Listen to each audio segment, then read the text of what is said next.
This is Adelaide's FIVEAA.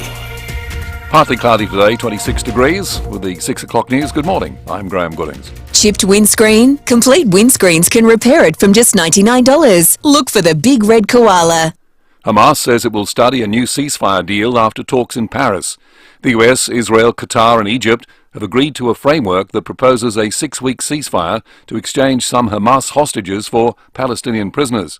Advisor to the Israeli Prime Minister Mark Regev says the ball is now in Hamas's court. Israel is ready for a pause in the fighting to let the hostages out. Hamas, of course, has to agree to release the hostages. If that were to happen, of course, Israel would embrace the opportunity to bring our people home.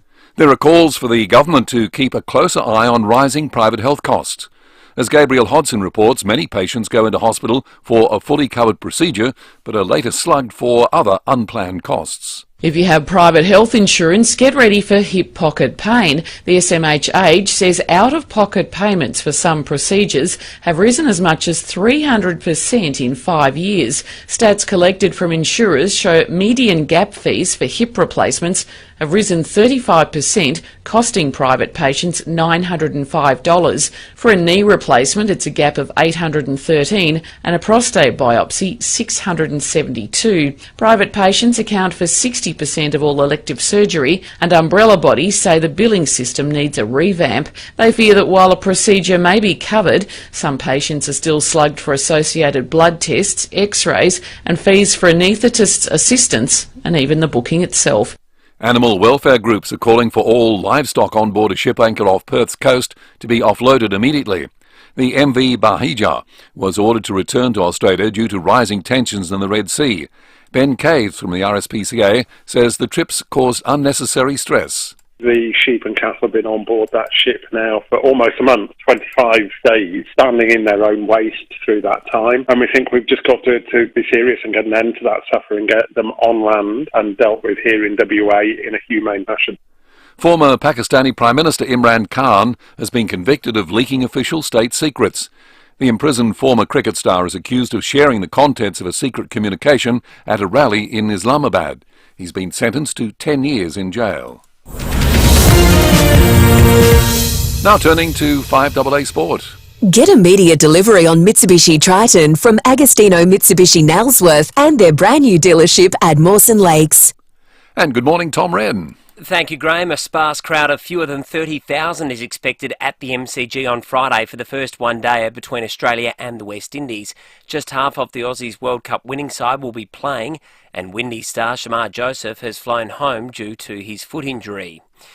To football, Adelaide defender Wayne Miller is expected to miss a few weeks after scans confirmed a hamstring strain he suffered at training a couple of days ago. Meantime, Carlton President Luke Sayers is seeking another term as Blues President. He'll go to the members next month, asking them to extend his tenure at the club beyond the regulated 12-year role as a director. Well, the boss of the Australian Open wants lets to be removed to speed up the pace of play. Craig Tiley says it would save hours through the 15-day tournament. It's crazy in tennis. You have a let for the serve, but if it hits the net when you're playing the point, you continue to play, but you don't when it's serving. So why don't we take that out? That added an extra 15 hours of play, just those lets in the men's and women's competition. To soccer, there's a stack of English Premier League games that are just kicking off, with Nottingham Forest up against Arsenal, Fulham will host Everton, and Aston Villa will tackle Newcastle. And the World Surf Tour's season opener at Pipeline has been called off for another day again because of bad conditions. And that's the FIVEAA Sport. Thanks, Tom. Now the FIVEAA forecast. Stay cool. Service your aircon at Automasters. And keep cool with Cool Now, Pay Later options. Partly cloudy, heading for a top of 26 today. Tomorrow, sunny, 28 degrees. Friday, cloud clearing, 29. Warmer on Saturday, sunny and 33. Right now in Adelaide, it's 14. More news as it happens on FIVEAA. Nothing holding you back with no stamp duty, no third party, no registration. Across the model year 23 Volvo mild hybrid range. Book a 48-hour test drive today. Terms and conditions at volvocars.com.au. Volvo. Hello, Frank Walker from National Tiles. The National Tiles famous once-a-year summer spend and save is on now. Yes, the National Tile's famous once-a-year summer spend and save is on now. Spend $4,000 and we'll only charge you $2,750. Or spend $2,000 and we'll only charge you $1,450. This National Tile's famous annual summer spend and save is not to be missed. So rush into National Tiles now and save. The Man from Snowy River in concert is coming to Adelaide Festival Centre. Join Sigrid Thornton, Tom Burlinson and the 54-piece Southern Cross Symphony live, playing the award-winning score with this timeless Australian classic projected on the big screen. A third performance now on sale for Saturday, March 23 at 7 p.m. with excellent new seats available. Book now at Ticketek. IKEA is here to turn back to reality into functionality. IKEA family members can enjoy a fresh start with 20% off all desks. Joining is free and easy, so make it happen today with IKEA. Offer ends February 26. Terms and conditions apply. Introducing Parfum du Bœuf, the meaty new fragrance from Aldi. Ignite your senses with a 4-pack of beef burgers, now only $5.99. Aldi. Good. Different. Breakfast on 5AA, David Penberthy and Will Goodings. Over 70 years, Meals on Wheels have delivered millions of meals. Meals on Wheels. Great food, great people. Well, 6 after 6, good morning to you. Welcome to Wednesday on 5AA Breakfast. Big morning, big day ahead. Sean Fewster will join us, go around the courts. A couple of big stories through our courts, not the least of which is the release of one of the men incarcerated as part of the Snowtown murders. That's generated a lot of discussion, both amongst our listeners and indeed within the circles of the state government. We'll be talking with the excellent Sean Fewster about that after 7:30 today. Sad news yesterday, and a fairly dramatic, real-world example of what we saw at the same time come out with the retail sales data yesterday. Godfrey's has been placed into administration. It's meant instantly 2 stores in Adelaide will go. We'll be chatting with the general manager of the Adelaide Arcade, where the second Godfrey store in Adelaide, in Australia, was set up back in 1939. The first one was in Melbourne in 36, then the one in the Adelaide Arcade in 1939. Matt Cowdery will be on the program, the member for Colton, of course. It is the future of the Western Hospital, speaking of administration, is very much his concern. It's a great concern to his constituents. So we'll be chatting with Matt Cowdery a little bit later. And what's the rarest thing you've seen in the wild? What's the rarest thing you've seen in the wild? A group of bird watchers went to the Coorong in the last day to see birds and whatnot. Spotted a king penguin turn up. King penguin, long way from home. We were speaking with one of the witnesses and indeed a scientist just before 7 o'clock. David Penberthy, good morning to you. Good morning, listeners. Good morning, Will. Using the word witnesses in that context makes it sound like the penguin was up to no good. Well, I wonder why it was so far from home. On the run? Well, you associate them with Antarctica. Yeah, Macquarie Island, which is sort of halfway between New Zealand and the Antarctic, is generally as close as they get to I reckon Australia. As far as birds go, the king penguin has done pretty well for itself aesthetically. It's a terrific, attractive-looking bird, you reckon? Set of plumage. And why are they so big? Because most penguins sort of tap out at about, I don't know, 50 centimetres. They're not the emperor penguins, so they're not the huge ones. They're the next size down. Yeah. Not top of the line. They're not they're not the giant penguins. But they're the second largest penguin there is. It's pretty amazing, isn't it? I wonder if it's... Well, you sort of think through years of being hardwired into thinking this is the case, e.g. this summer's weather forecasts, maybe it's related to climate change. But if it was related to climate change, it would be going the other way, wouldn't it? Well, I think it's more of a sign of the long, hot summer we promised. They missed the mark so far by that king penguins are turning up. Yeah. What's next? Polar bears. Polar bears. Yeah. They'll be here, getting some respite from the warmth of Antarctica. Polar bears, koala bears being all over Kangaroo Island, it might be polar bears. I think that's next. Someone told me once, the apex predator on Kangaroo Island is apparently the goanna. Because there's no pests. Okay. There's no vermin. Yeah. There's no... I think there's a tiny cluster of wild pigs or something in the national park. Big but apparently snakes they all got killed off in the bushfires. But apparently the apex predators are the goanna. The goanna reigns supreme. Maybe a KI listener who knows a bit about goannas who can who can fill us in on all that. Hey, sad news about Godfrey's 1939. Like that's a very long time ago. The year World War II started. Yeah, that's Godfrey's opened. Godfrey's opened. Hitler invades Poland. Yeah. It's really sad, actually. I think everyone listening would have been into a Godfrey store. I reckon we'll have a stack of people that worked at Godfrey's before. If you worked at a Godfrey store, we'd love to hear from you this morning on 8223 8800. Godfrey's used to be more than just vacuums, though. It was like a full-blown retailer, like the Good Guys or Adelaide Appliance Centre or any of those places. Sold all sorts of things, and then it was only relatively recently that they just started focusing on vacuums, because that big store in Hilton that now faces obviously a very uncertain future. That's just, it's all vacuums, isn't it? There's nothing else. Yeah, that's what they do now. Yeah. Because he's had that ad of the guy holding the bowling ball. The very famous ad in the 80s, the bowling ball vacuum. You think about the roll call, though, of a lot of these stores that have gone, like Radio Rentals, that went 5 or 6 years ago, maybe a bit longer. There used to be one down near us in St Mary's that everyone in the area used to go to. It was massive. I bought so many things from it over the years.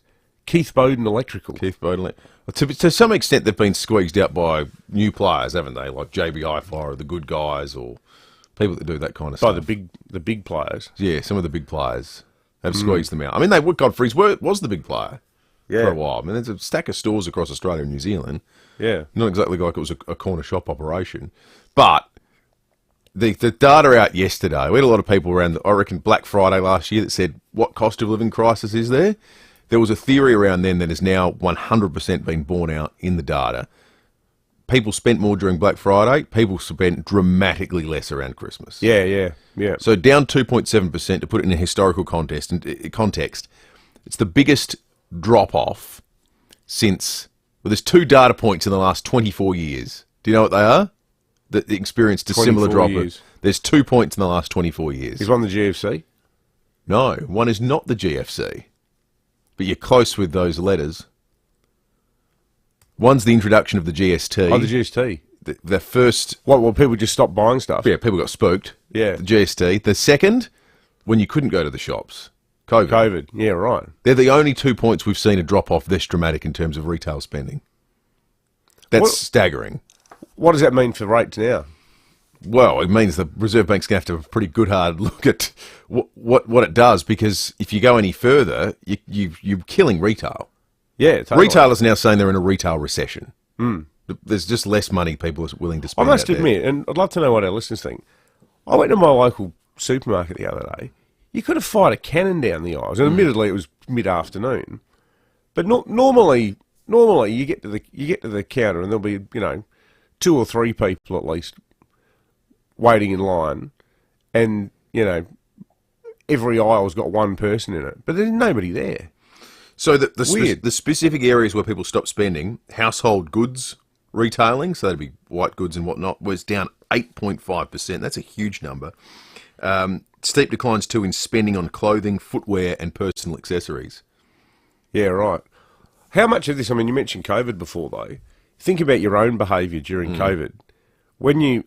So you went through the initial anxiety of thinking, well, what's going to happen here? And then you find out, there's JobKeeper, you're going to get paid, you're not going to have to go to work, you're going to have to stay home. In some cases, you're going to get paid more than you were, because the way JobKeeper was structured was just such a sort of money dump to keep businesses alive and keep the economy going. So surely one of the reasons people are spending less now is that they spent so much 3 years ago. And that's quite possible too.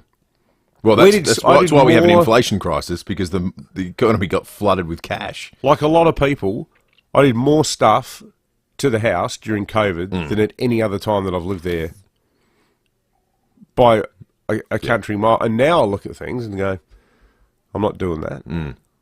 Why bother? Save my money, pay off the mortgage. I think people's behaviour's changed markedly from then. I think you're right. Brad in One Tree Hill's called in on this morning to you, Brad. Yeah, good morning, Dave and Will.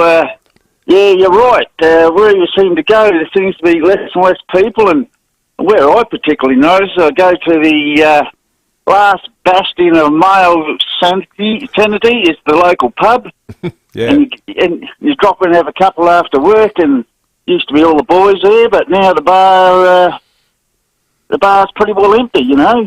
I wonder if the price of a pint has got anything Oh, to do with yes, that, that's got a lot to do with it, because the boys want to do it now. They go and buy their $50 slab of poverty pack beer and go home. Yeah, yeah. Yeah. Well, you get in a shout with killing three the mates pub at the industry. pub. You know, a shout with three other mates almost costs you as much as a carton of beer these days. Exactly right. Which is ridiculous. And it's all tax. Tax, beer You know tax. the rudest shock? Getting back from Mexico and going to the supermarket and the drive-through. Like, dead set. Over there, like, you take money out of the bank, 3 days later, you still got, you know, a wallet full of pesos. Just ridiculous. Like, you know, a can of beer, and they sell them at the 7-Eleven. Can of Corona is like 50 cents. 50 cents. Yeah. Different world, isn't it? Some texts on the Dutton's text line early this morning. Dutton's, the Big Ten Ford, GWM, Haval, Hyundai, Isuzu, Ute, Mazda, Mitsubishi, Nissan, Ram, Subaru and Volkswagen. Easy to do business with. Speaking of seeing rare things in the wild, Kay from Golden Grove says on our way to our houseboat at Morgan, we were surprised by a herd of goats who ran across the road in front of us at 110 k's an hour. That'd wake you up. Someone else here has texted saying, I bought many white goods from the original warehouse of Godfrey's on Port Road and vacuum cleaners from the current little store at the same location. Remember the ad, get ready, get steady, go Godfrey's. Thank That's you. right. And Rob says the rarest thing I've seen in the wild is my wife bushwalking. That girl hates the outdoors. Thank you, Rob. Dave the Butcher texted in too, sent me a text saying that apparently the king penguin's just on vacation. Yeah, okay. Just here for the nice Well, weather. we've got a lot of rave reviews about it as a tourist destination. It's going to be a bit too hot for it this week, though, particularly on the weekend. What a rude awakening for Not that really king penguin. penguin weather. Sorry, I cannot say the word penguin. Penguin. Penguin. I say penguin. Ping. Ping. 17 after 6. News headlines coming up in just a moment. Breaking news. Sky News Australia can reveal In a major development. You can stream your favourite Sky News shows. it's a brand new way to join the battle of ideas. Here, you won't hear an echo. Debate is essential to a healthy democracy. Access the latest news, sport and weather. Plus, the opinion that you won't find anywhere else. Your favourite shows, one app. Stream for $5 a month. Download the Sky News Australia app right now. Conditions apply. Live cheaper this summer with Cheapest Chips. Cheapest Chips. Cool down your fur babies with the new large pet pool with sprinkler. Only $79. Clean up with a Germanica 2-in-1 stick vacuum. Now only $109. Save $30. 1 metre by 3 metre artificial grass. 2 for $79. Finish 110-pack dishwashing tablets. Only $18.99. Cheap every day. And Quilton 36-pack toilet paper. A hot buy at $19.99. Do summer cheaper at Cheapest Chips. In store or online. MG has arrived in the Adelaide Hills. Be a part of history as we launch Adelaide Hills MG with stock ready to go and amazing launch offers. Discover the range of exciting new hatchbacks, sedans, SUVs and EVs, including the 2023 Car Sales Car of the Year, the MG4 Electric.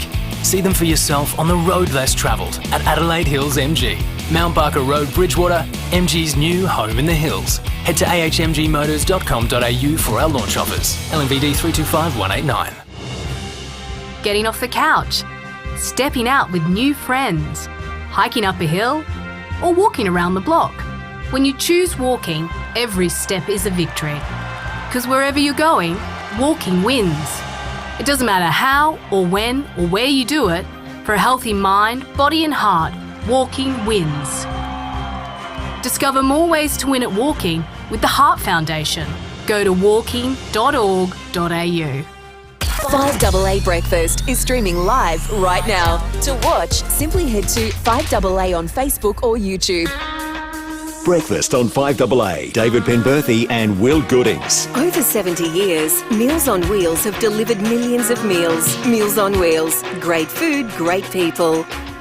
Pretty picture from the 5AA rooftop on the Foodland Supermarkets Facebook and YouTube live stream this morning, looking back towards the hills. We'll get to the weather in just a moment. Some headlines, though, to start your Wednesday, the final day of January, the 31st today. An Elizabeth Vale man accused of being in possession of more than 500 kilos of stolen concrete has had an arrest warrant issued after failing to appear in court.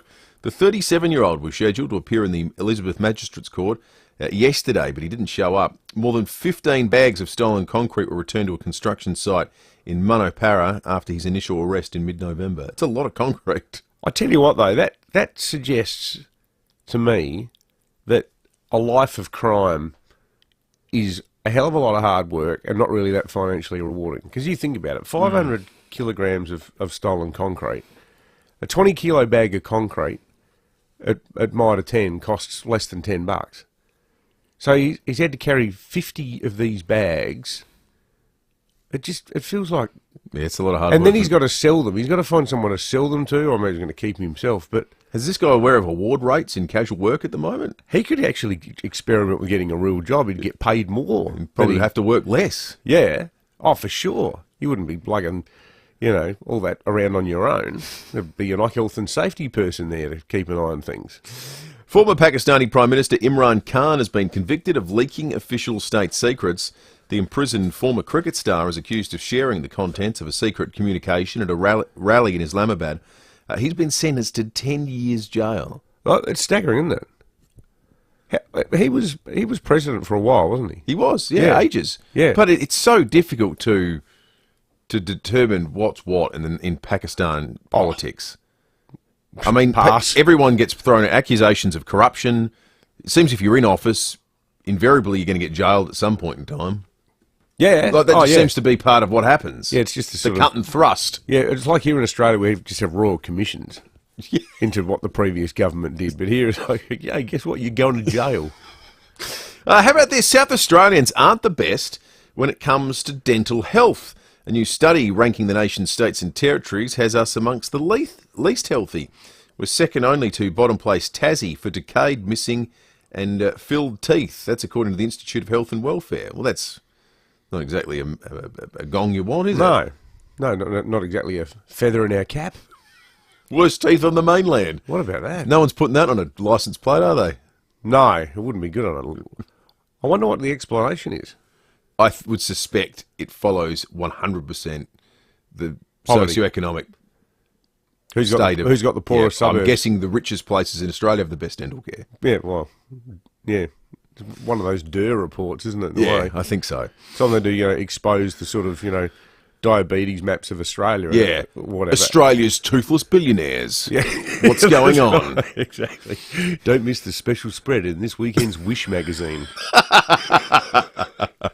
Toyota has retained its lead as the world's #1 car maker for a fourth consecutive year. The Japanese manufacturer has sold a record 11.2 million vehicles in 2023. That's up 7.2% from the year previous. Yeah, you've been a big Toyota man for a long time, haven't you? Yeah, I've had three Toyotas in a row. I had 3 Hiluxes in a row, and now I'm got the nerdy Kluger. But I tell you what, that Kluger, you could run it on the smell of an oily rag because it's a hybrid.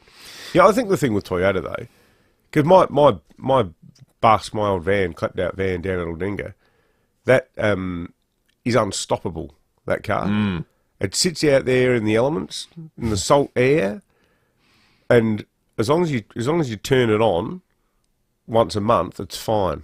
And it's a 2001 with 407,000 kilometres on it. That's unbelievable. And it still goes like a German band. Private health gap fees for common medical procedures have risen as much as 300% in the last 5 years. Patients needing hip and knee replacements will fork out 35% more than they would have back in 2017. Data from Private Healthcare Australia shows an even steeper rise in out-of-pocket costs for heart angiograms and gastrocopies, which I'm not familiar with. But what I am familiar with is this debate that's around at the moment. We saw some private operators, in light of what's happened at Western Hospital yesterday, stand up and say, you know what, we're all under a bit of pressure if private health insurers don't start paying us a bit more money, given their profits have gone up significantly. Good luck with that. Yeah. You ever got a discount from your private health provider? It's almost a form of gambling insurance, isn't it? Like, home and contents, all that. Most people go through life without ever making a claim. You don't want to think about how much money you plough into it. No, but you're right. But the trick of it is, we're all convinced gambling is not having it. Yes. But having it's That's gambling right. too. But even you think about private health, I mean, the thing about Australia with Medicare, if you actually get really sick, your greatest ally is the public hospital system. Absolutely. Like when stuff gets real, it's often the public hospital system that steps up to the plate. That's where you get sent. Forecast for the rest of the day, 26 the expected top. It's 13.5 degrees outside at the moment. 26 again. In fact, no, 28 tomorrow. 29 on Friday, 33 Saturday, 35 Sunday. Just a sunny and magnificent weekend. Lovely. Then it cools down to start next week, 23 on Monday and 24 on Tuesday. Tom Wren's in the 5AA Breakfast Studio with us. Get immediate delivery on Mitsubishi Triton from Agostino Mitsubishi, Nailsworth, and their brand new dealership at Mawson Lakes. Morning to you, Rennie. Morning, Will. Morning, David. Confirmation, a bit of new information with Mineral. We spoke about him a bit yesterday. He's going to miss probably that 3 weeks, so it's that sort of typical low-end hamstring, but that's disappointing for annoying. him. It's so annoying. the first 3 weeks of the season? Well, no, just the next 3 weeks of pre-season. So he should be back for the season proper, but, it's just that conditioning in that. Yeah, when is round A again? Round A, round O? I think it's around mid-March. Yeah. I think the first round A is the 7th of March, isn't it, or around then? But the Crows and Port aren't involved in that. And don't be surprised. I think a bit of word sort of circling around that Matty Nix, I think he'll be re-signed before the start of the season. I think that'll happen. 2-year extension. 100%. He's done hasn't made finals, but I think there has been a good steady progression, and I think the indications are that I don't think they want a narrative like we had with Port Adelaide. That's what I think. Isn't re-signing him early exactly how you get a narrative like Port Adelaide, though? If Crows comes 15th this year and he's just been re-signed? Yeah. That's true. Yeah. It's not at that point, though, is it? No, but I'm saying is, what's the reward for going early? Well, yeah. Now, there probably is a reward in a normal business sense. He gets on better with you, you get on better with him, everyone feels better about themselves. Just saying, in recent history in football world, doesn't play well with supporters, I reckon. Yeah. There was a piece in the Herald Sun the other day about the most under-pressure coaches. The first one they had was Beveridge at the Western Bulldogs, then Adam, what's his name at West Coast? Adam Simpson. Yeah. And then Hinkley. Justin Longmuir would be in the conversation, I think, as well now with Fremantle. They'd be the four. I would think. Tough being under pressure before you've played a game, isn't it? It is brutal. Yeah. Yep. Evil job. It's one of those jobs, the only thing you can be sure of when you become a coach is that at some point you're going to get sacked. Yeah. That's the only thing you can put your house on. Yep.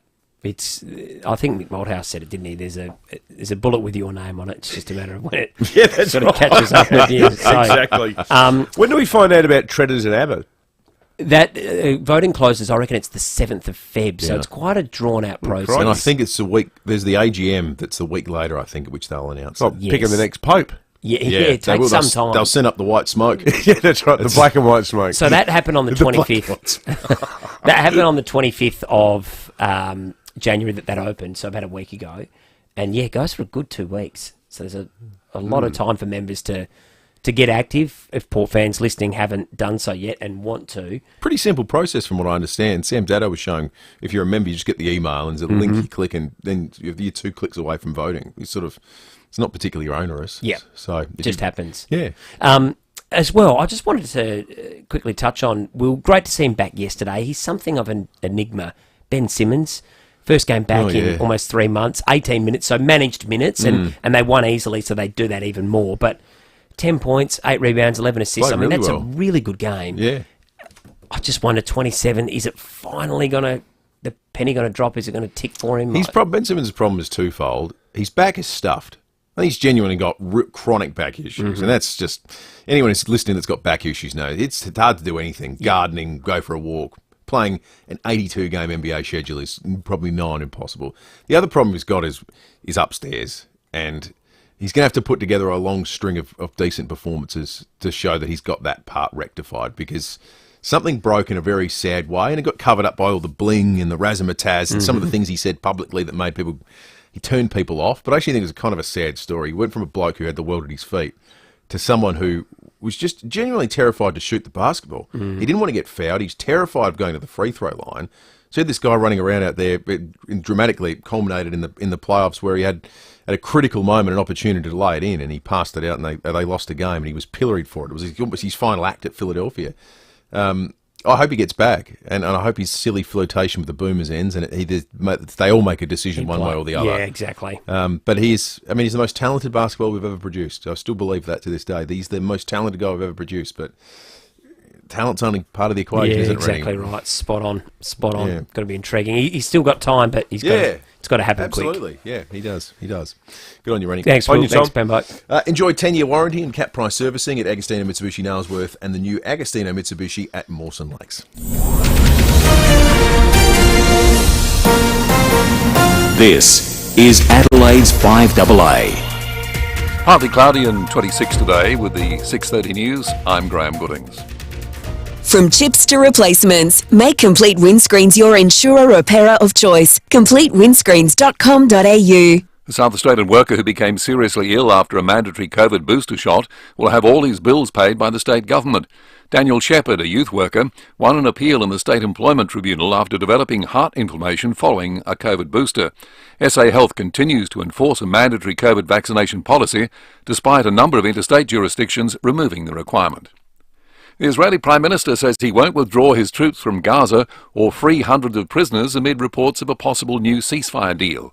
The Hamas leader says the organisation is studying the proposal put forward during talks in Paris, but Benjamin Netanyahu says he's not speculating on a potential deal. I hear talks about all kinds of deals.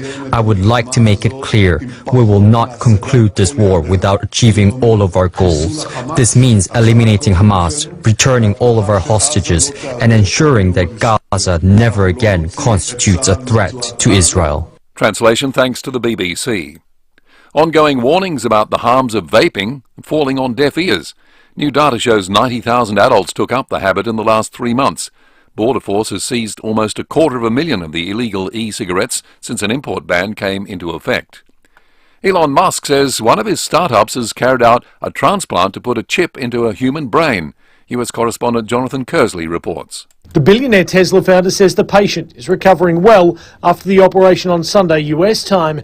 It's part of a trial to fit people who have quadriplegia caused by spinal injury with a chip in their brain in the hope they could control computers and phones by just thinking. In a statement, Elon Musk said, "Imagine if Stephen Hawking could communicate faster than a speed typist or auctioneer. That is the goal." The study has the approval of America's regulator, but any expanded use in the public after these studies would have to receive further approval.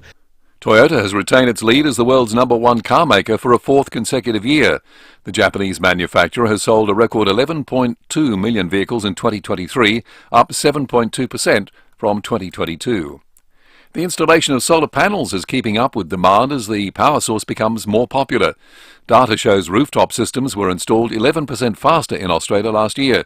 Solar energy company Sunwiz Managing Director Warwick Johnson says they're expecting even more growth in the sector this year. Last year, the installation activity in the solar industry grew substantially from the previous year.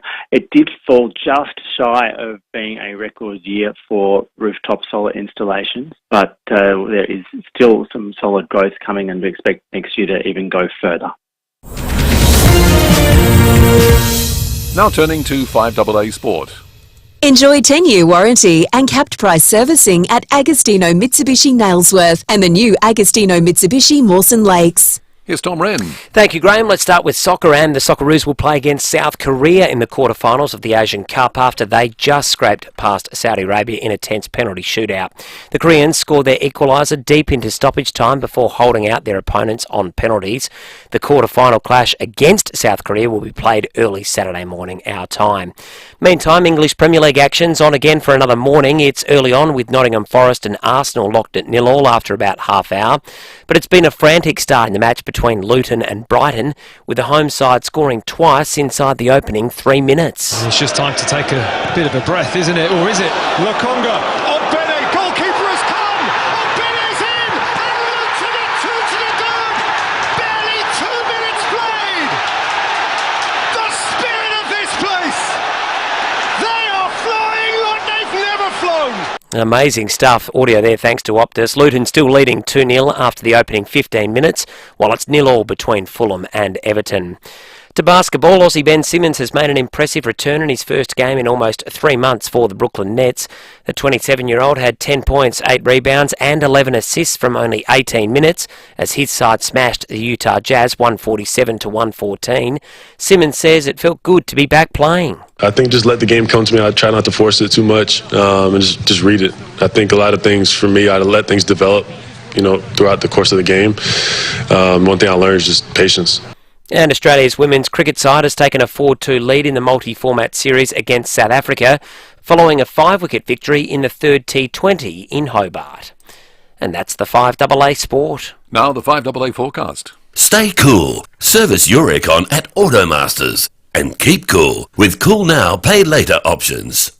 Partly cloudy and 26 today, tomorrow sunny 28, Friday cloud clearing 29, Saturday even warmer, sunny 33. Right now in Adelaide it's 13. More news as it happens on 5AA. Breakfast on 5AA. David Penberthy and Will Goodings. Over 70 years, Meals on Wheels have delivered millions of meals. Meals on Wheels. Great food, great people. 25 to 7.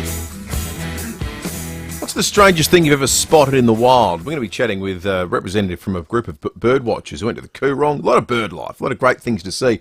They came across a king penguin, which, for people that understand the movement patterns of the penguin, they generally are a little more south than the Coorong. A lot more south. Antarctica, or Macquarie Island, or these sorts of places. David Attenborough documentary or the movie Happy Feet will be aware of that. Exactly right. We'll be chatting with Maureen from the Friends of Shorebirds down in the southeast, and then a penguin expert. What's going on here? Did it get lost, or is there something bigger at play? That's coming up this half hour. Godfrey's is on the agenda this morning. The chain put into administration. If you've ever worked there, we'd love to speak to you this morning on 8223 0000. Matt Cowdery and Koshy also to come a little bit later. It is the last day of January, Wednesday the 31st. On this day in 1841, the first South Australian census was held. What do you think the population of South Australia was in 1841? So in 1841, South Australia was 5 years old. Is that right? 1836? Well, Adelaide was 5 years old. Adelaide was 5 years old, the colony of South Australia. Adelaide or the colony? Wasn't it proclaimed as a colony in 1836? Yeah. Or, no, that's what the 150-year anniversary was about. That's wasn't right. It? The sesquicentennial. Population. I'm going to guess that it was 27,000. Well, you've overcooked it slightly. The number of people that lived in South Australia in 1841 was 15,436. 15,000? 15,000. So in the space of 140 years. Did they have roadworks then? It's grown significantly. Oh, yeah, it was horrific. You couldn't get one side of town to the other. And there were all these people on horse and carts, and if you tried to go past them, they'd block you. Yeah, and then there'd be a burst water main or something. Well, they would indicate. 1.41 million now is the population as of 2022, our most recent census. That took place on this day. January, today, we've just had the official sunrise, 6:34 this morning. The sun will set at 8:25. With the weather we're having, that just makes it a beautiful way to be able to spend the day. We're about to go into February. Why is February significant this year? February is significant this year because it is a leap year. It is. So we have a February 29. We will be having a February 29 Now, I found this out the other day, the hard way, because I hate using my phone or my laptop or anything as a calendar. I feel like unless I've written it down, the event is not actually happening. So we've got this massive whiteboard. It's not even a whiteboard. It's one of the walls in our kitchen. We just write everything on it and just get like whiteboard markers. And I meticulously wrote out the coming 7 weeks the other day, rubbed all of December, January off, wistfully, looking at things like December 28th, leave for Mexico, going, back to reality now. And so, whole new board. I got it up there and I thought, hang on a minute, it's not, one of those dates isn't right. Because I wrote something for March in, and I realised that I'd just out of instinct stopped the calendar at February 28 and then written March 1, 2, 3. It catches a lot of people off guard. But I wonder how many of our listeners are getting excited about the fact that this year they're going to have their real birthday. They'll actually have the birthday. Being on February 29. Yeah, any February 29ers out there, give us a call, 8223 Let's have a look at the text line. Dutton's Big Ten Ford, GWM Haval, Hyundai, Isuzu, Ute, Mazda, Mitsubishi, Nissan, Ram, Subaru and Volkswagen. Dutton's easy to do business with. One here, I'm about to buy a classic car in New South Wales this week. I just found out that anyone on a pension gets free registration in the eastern states for classic cars. Why is it not introduced in South Australia? We seem to get ripped off left, right and centre in this backward state. One here about the bloke who stole the concrete. Robert says he's going to be doing some hard time. Boom, boom. Bit of penguin-related chat as well. Robert again, another Robert, says, I would like to represent a penguin in court just so that I could say, I can assure you, Your Honour, that my client is clearly not a flight risk. That's what I want to ask these people. Can these penguins fly? They can't fly, can they? No, I don't think so. I don't think any penguins can fly. They swam. It's a decent trip, isn't it? Decent journey. And talking about beer prices before, the government's killing off the pub. It is way, way unaffordable now. It certainly is. It's ridiculous. You can index alcohol prices, but you can't index taxation. It's amazing, isn't it? Calculators don't work. Keep them coming, folks. The other thing, of course, leap year. You think leap year, you think Olympics. Well, that's going to be on us before we know it. We do have an Olympics coming up a little bit later this year. Late July. In Paris. Yeah. We're going to head over there, do you think, Will? Oh, yeah, if we can be bothered. We're not the official Olympic broadcaster, are we? No, it'd be Who's got the rights in Australia? Channel 9. Channel 9. Does that mean we're going to have to endure Eddie Maguire hosting everything? And presumably these days, given the... We probably will, knowing Channel 9. No, it's Carl. Carl's hosting the coverage. Carl Stefanovic. Carl's hosting the coverage. Wow. Carlos. So presumably their newspapers and things will have the deal as well. I imagine. Of course. So I will. Under the curious nature of Olympics rights agreement, we could go to Paris, but at no point during the show could we actually mention the Olympics. Yeah, that's right. Our news would get 30 seconds an hour in which they could mention it. Yeah, what's it called? The fair use rule. I'll tell you what, though, as the rights holders, it's the opposite is true. It is just all laid on with the trowel. Like in the year 2000, when New Zealand had the rights, we just rocked up at the media centre and they're like, here's all your passes, here's your pass with the Infinity logo on it. Means you can go to any event, apart from the swimming. The swimming was still ticketed because spots were a premium, but every single other event, things like all the huge moments, the Kathy Freeman race, which was the same night from memory, Tatiana won the silver medal in the high jump, Tatiana Grigorieva. You just go to boxing, weightlifting, whenever you had any downtime. But, if you haven't got the rights, they prosecute you. Like, it's huge. They protect it so much because it's worth so much money. Crazy. 18 minutes to 7. We're going to check traffic for the very first time when we come back. Police, weather, and all your penguin-related questions answered. Tell us, what's the weirdest thing you've seen in the wild? You can win yourself a $100 unique home-style food voucher on 8223 0000. Thanks, Will. Good morning, David. Ridgehaven, you'll find a burst water main this morning. Northeast Road near Shepherd Street. Speeds at 40, down to 2 lanes heading outbound. Works at Seaton today. Tapley Hill Road near Grange Road. Also activity at Hope Valley. Grand Junction Road near Valley Road. Speeds at 40. Find cameras this morning. Education Road, Abbey Valley, and Eldersmith Road at Mawson Lakes. IGA stores have loads of specials, friendly service, and right now, the chance to win back the cost of your shop too. Visit iga.com.au/win to find out more. Adelaide's most accurate traffic on 5AA.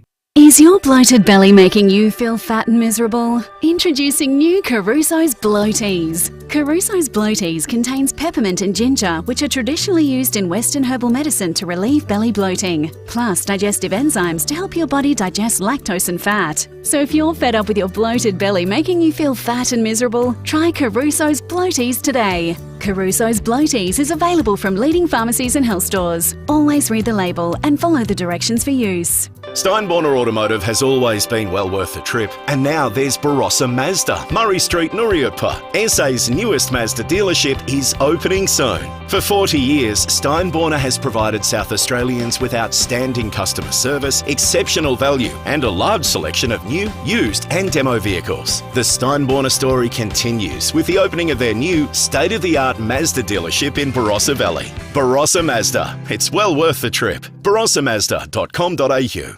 Your favourite ice cream brand is 100 years old, so happy birthday, Golden North Ice Cream. In 1923, Golden North began making ice cream at their dairy in the small town of Laura, which is on the way to Port Augusta. That's right, gateway to the outback. I tell you what, how good is Golden North ice cream? I love the honey one. Now, it's still made in Laura to this day. Golden North is trucked all around the state, so you can always find it in the frozen section of your favourite supermarket. And Golden North remains a proudly South Australian-owned company. They've taken out the prestigious CanStar Blue Award, not once, not twice, but 6 years running. No other ice cream brand has ever achieved that. And look, be it take-home tubs, the delicious giant twins, you'll always find them in your local supermarket. Happy 100th birthday to Golden North Ice Cream. Visit their website, goldennorth.com.au. Oh, that's awful news, Jen. What? Jack said the builders hit rock when they were digging the foundations. Oh, that's fine. Really? Must be expensive, all that extra work. Not for us. We're with Rossdale.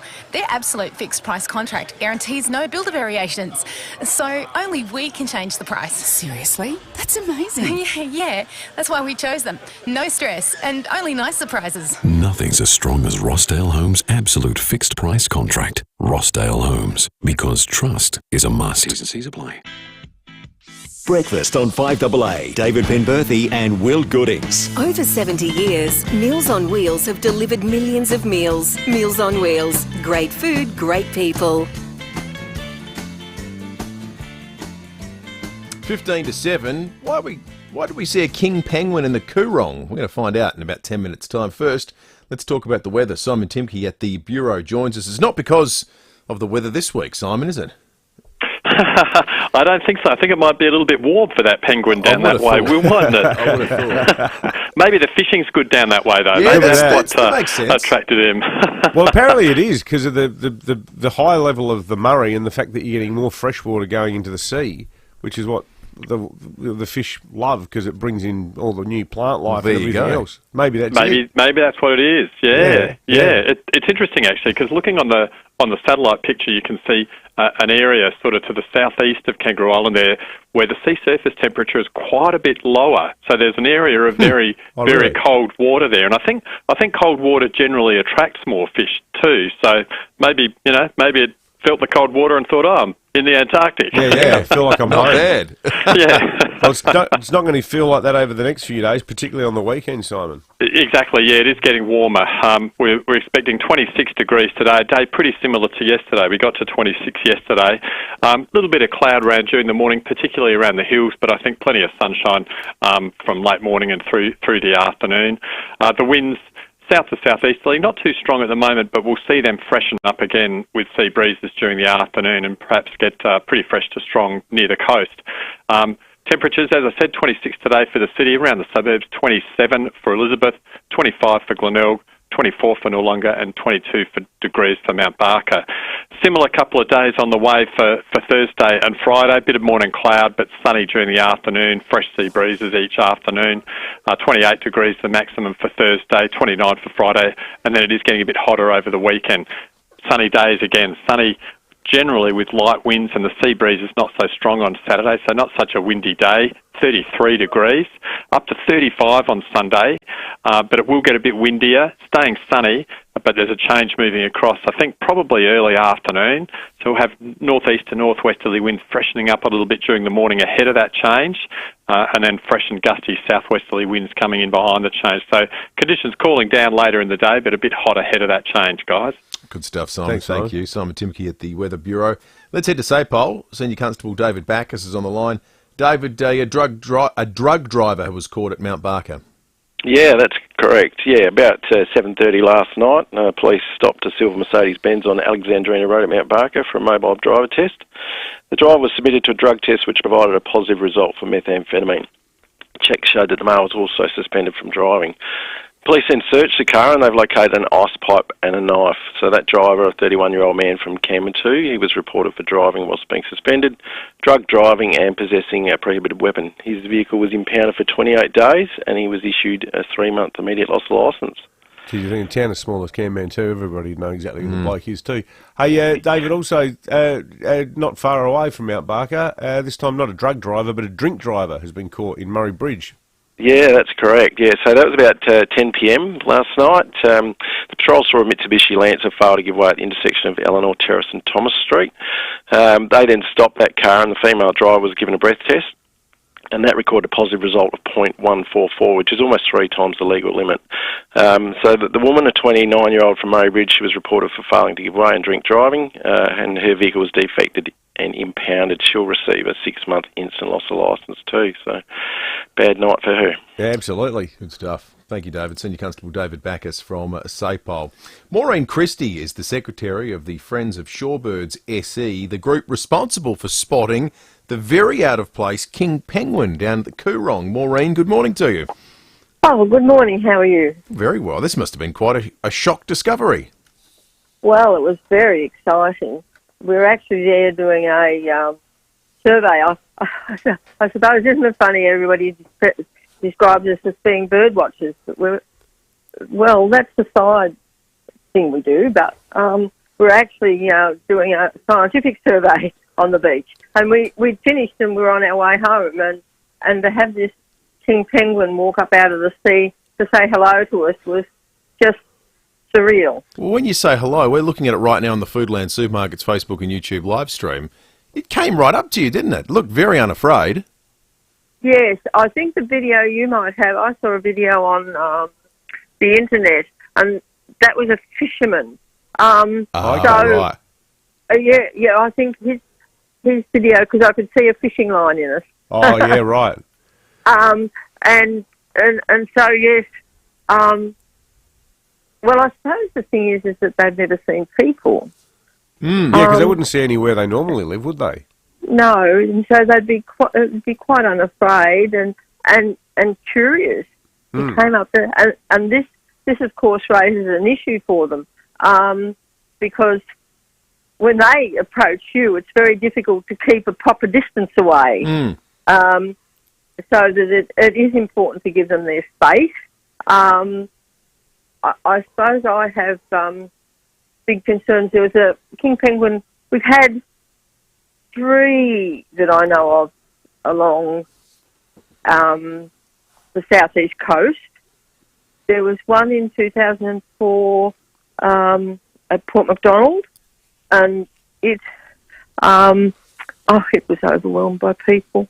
People came from everywhere. It was at a beach where you could walk down onto the beach, and you know, people shaking hands with it, and it was awful. And the penguin did die, but there was one in the historical records that I don't know the story about it, but the specimen is in the museum, so I don't know whether it was found when it was. I don't know whether it was found when it was.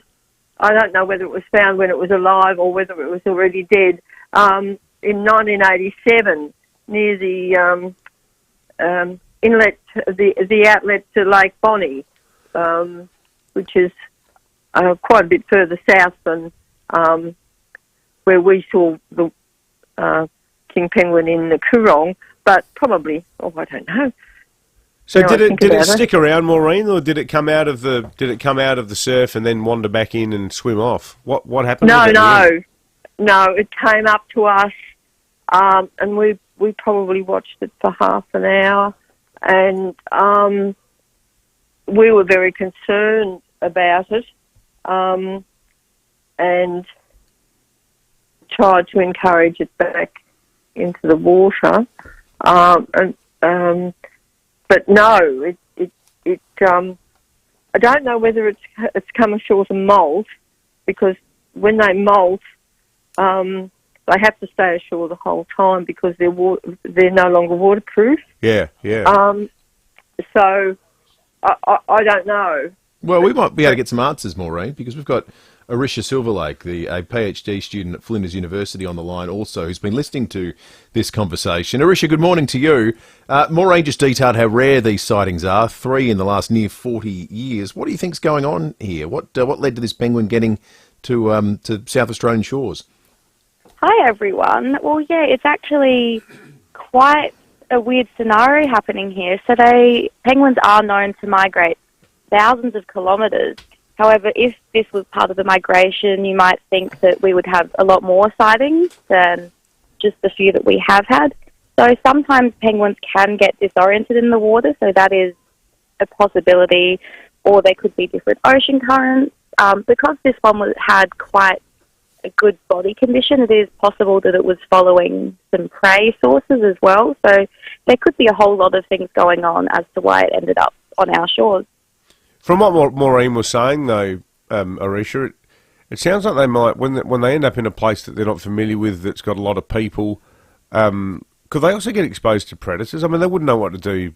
They'd never see a dog or anything like that in their natural environment in Antarctica, would they? No, they wouldn't. So their main predators for the chicks would be larger birds like petrels, and then mostly marine predators in the water like seals or sharks. So yeah, right. our penguins here, their main predators are dogs, foxes, and cats. Yeah. So, yeah, they wouldn't ever have encountered anything like that before.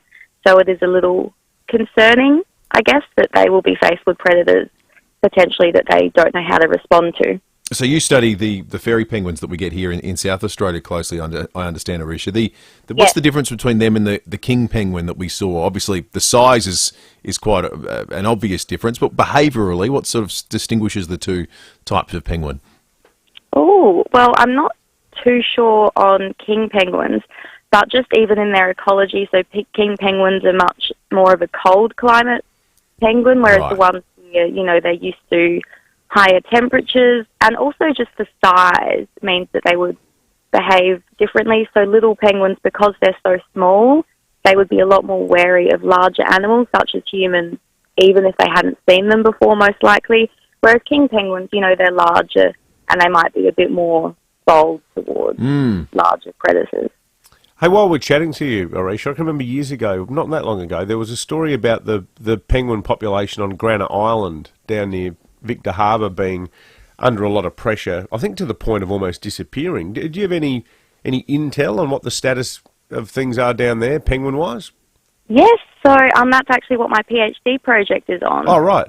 So, yes, so I'd say in 2000 there were about 1,600 penguins there, and in the last census we found about 28. Crikey. So that's a huge decline. However, it is a slight increase from other years. So the population there is very small, but it seems to be stable. And wasn't it was it the New Zealand sea lion that was getting the blame for it? Yeah, it was getting the blame, and that could have something to do with it. However, we do think that it was also partly the millennium drought, reducing prey abundance in the area. And also, I've also looked at the effects of human disturbance on the penguins and found that it does affect them quite a lot.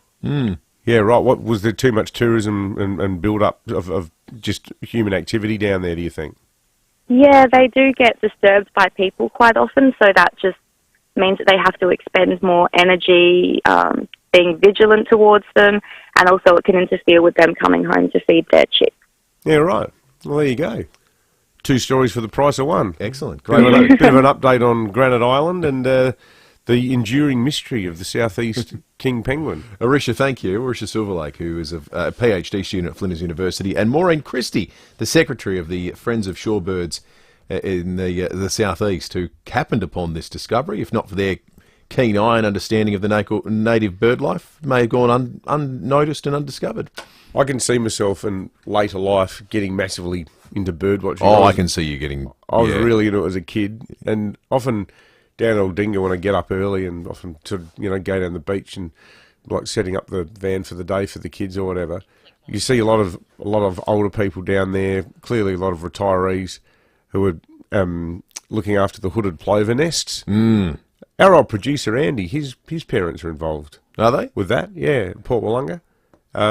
It's a big thing because they're as pretty as they are. I don't reckon the old hooded plover's in any danger of getting headhunted by Mensa. No, there's a bit of the old pander about the hooded plover, isn't there? Well, they just think some of them are. I'm going to bury my nest right here. Yeah, where everyone's walking, and I mean it's not their fault that all dingoes open to cars, but the family sedan and the hooded plover nest were not made to coexist. Minute to so 7. They need all the help they can get. 5AA News is coming up. We'll take you through some of the stories of the morning next. Who on earth gave them their driving licence? Learn how to merge! Merge! Come on! How many imbeciles can you actually put on one road? 30 kilometres per hour driving Miss Daisy! Use your indicators, yeah?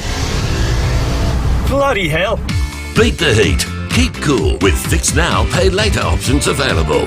Book now. For great service guaranteed, call 1300 Automasters.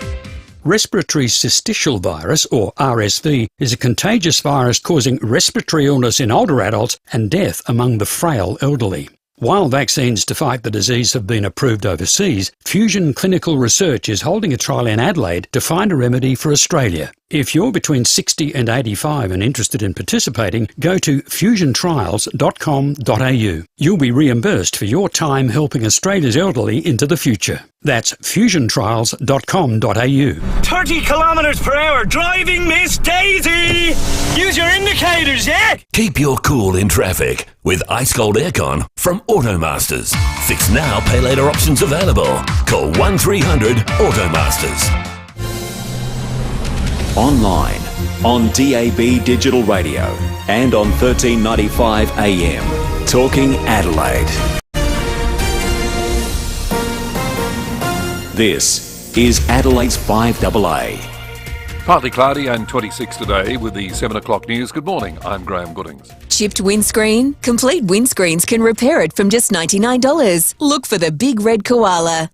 Hamas says it will study a new ceasefire deal after talks in Paris. The US, Israel, Qatar and Egypt have agreed to a framework that proposes a 6-week ceasefire to exchange some Hamas hostages for Palestinian prisoners. Advisor to the Israeli Prime Minister, Mark Regev, says the ball is now in Hamas's court. Israel is ready for a pause in the fighting to let the hostages out. Hamas, of course, has to agree to release the hostages. If that were to happen, of course, Israel would embrace the opportunity to bring our people home. A planned desalination plant at Port Lincoln has hit a major stumbling block, with native title holders opposing the project because of ecological and heritage issues. It's the same Aboriginal group that vetoed a nuclear waste dump at Kimber. The Barngarla people have threatened legal action to stop the desal plant at Port Lincoln, claiming the current proposal is unworkable from a First Nations perspective. There are calls for the government to keep a closer eye on rising private health costs. As Gabriel Hodson reports, many patients go into hospital for a fully covered procedure but are later slugged for other unplanned costs. If you have private health insurance, get ready for hip pocket pain. The SMH says out-of-pocket payments for some procedures have risen as much as 300% in 5 years. Stats collected from insurers show median gap fees for hip replacements have risen 35%, costing private patients $905. For a knee replacement, it's a gap of $813, and a prostate biopsy, $672. Private patients account for 60% of all elective surgery, and umbrella bodies say the billing system needs a revamp. They fear that while a procedure may be covered, some patients are still slugged for associated blood tests, x-rays, and fees for anaesthetist's assistance, and even the booking itself. The federal government will permanently increase its contribution to the public school sector to improve educational outcomes and student and staff well-being. The Australian reports the Commonwealth's share will be lifted from 20 to 22.5% over 2 years.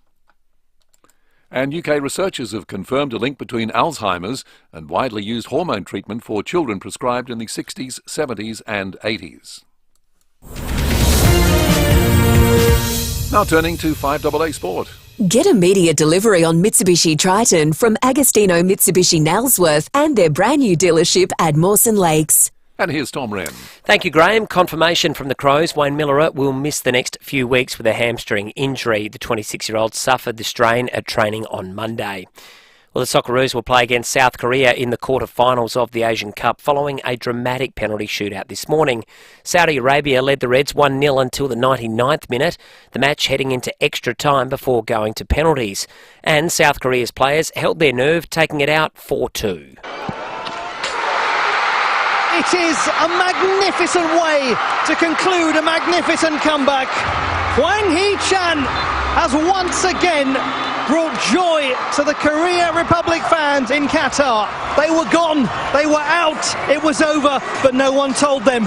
Yeah, great result for them. Audio thanks to 10. Meantime, in EPL action, Nottingham Forest and Arsenal are still locked at 0-0 heading into the second half. Luton is now 3-0 up against Brighton, while it's 2-2 between Crystal Palace and Sheffield United. And Matilda's winger Hayley Raso has played 65 minutes for Real Madrid in a 1-0 Champions League loss to Häcken. The club has finished bottom of its group. To cricket, Australia's recorded a 2-1 series victory over South Africa after taking out their third T20 in Hobart. Beth Mooney starred at the top of the order with 82 from 55, guiding the Aussies to a 5-wicket win with 4 balls remaining. Incidentally, Mooney has regained the number 1 position on the ICC's T20 batting rankings. And fresh after signing a deal to join LIV, Englishman Tyrrell Hatton will make his debut in Mexico. And that's the 5AA Sport. Now checking 5AA traffic. We've got you covered for shade this summer. Visit the Outdoor Scene's new location, Wilton Avenue, Somerton Park. She's pretty smooth sailing on the roads today, which is excellent. No great hassles. However, do have a burst water main at Ridgehaven. It's North East Road near Shepherds. We've got speeds at 40. She's down to 2 lanes as you're heading outbound. Works today at Elizabeth East. Look out for those. Yorktown Road near Kincaid Road. And it will get slow at Winvar for works. That's on the Golden Way near Grenfell Road. Speeds at 40. Cameras today, Elder Smith Road, Mawson Lakes and Grant Road at Brunella. There's nothing like cricket at the Adelaide Oval. Catch the CommBank Women's One Day International. Australia versus South Africa, Saturday, February 3. Search cricket tickets to be there. Adelaide's most accurate traffic on 5AA. Now the 5AA forecast. Stay cool. Service your aircon at Automasters. And keep cool with Cool Now, Pay Later options. Partly cloudy and 26 today. Tomorrow sunny 28. Friday cloud clearing 29. 33 Saturday and sunny. Currently it's 13. More news as it happens on 5AA. Mawson Lakes Mazda's 2023 plate clearance sale is on now. Discover amazing deals across the entire range, including free on-road costs on all cars. That's right, free on-road costs across the entire Mazda range. Hurry in to find your perfect model and colour. The sooner you get to the showroom, the better your chance of scoring your dream car. Mawson Lakes Mazda, just a short drive from the city, Salisbury Highway. 5AA Breakfast is streaming live right now. To watch, simply head to 5AA on Facebook or YouTube.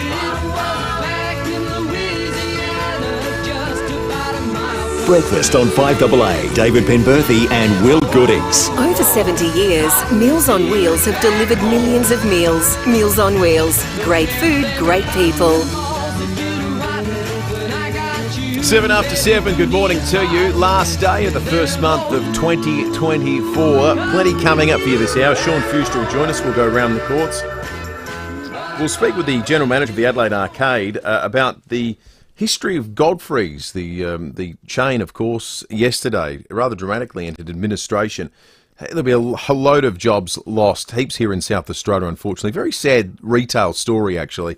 But we'll talk about its long, proud history in South Australia. The second ever Godfrey store opened here at the Arcade back in 1939. Not too many businesses can document a history as long and consistent as that one. Started in Melbourne, didn't it? Then 1936, the first one in Melbourne. Then they headed here. Well, the second place they picked, which probably says a bit about the size of Adelaide at the time, as one of the biggest of the national cities.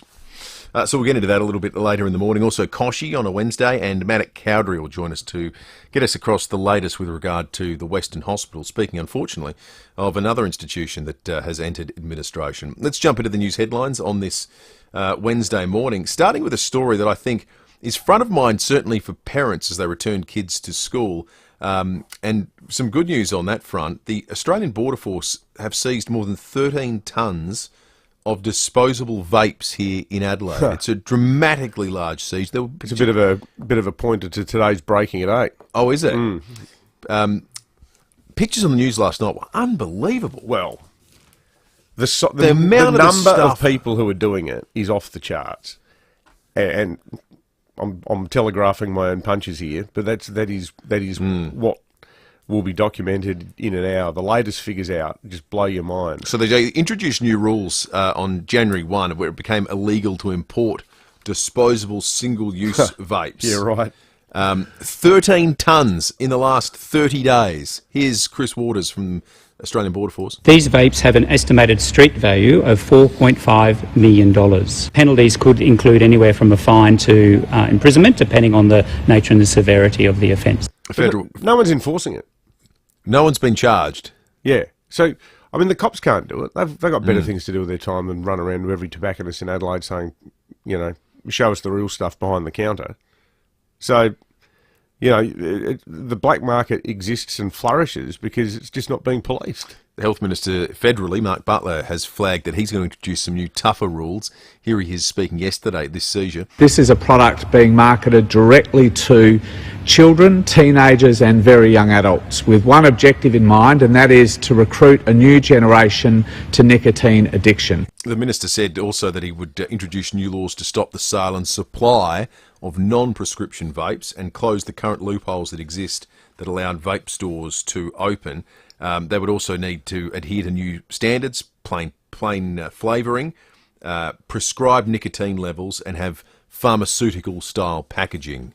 What I find weird is the inconsistency with this, where you can sell tobacco, which a lot of people argue, and I'm not saying this to encourage people to vape at all, but a lot of people say that, even though I think personally the jury's still out because it's a new trend and there probably hasn't been enough testing.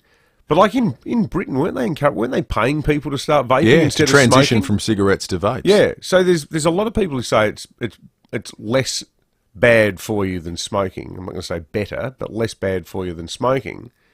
So you can sell a more toxic product at every service station and supermarket in Australia, but you can't sell vapes which are, from what a lot of people say, potentially better for you at the moment. Yeah, it does seem. And you've got to go to the doctor. However, at a time when you can't get in to see your GP, you've now got to go to a doctor, go and have a medical visit in order to get permission to vape. I suspect some of the logic behind it would be cigarettes aren't cool to kids anymore.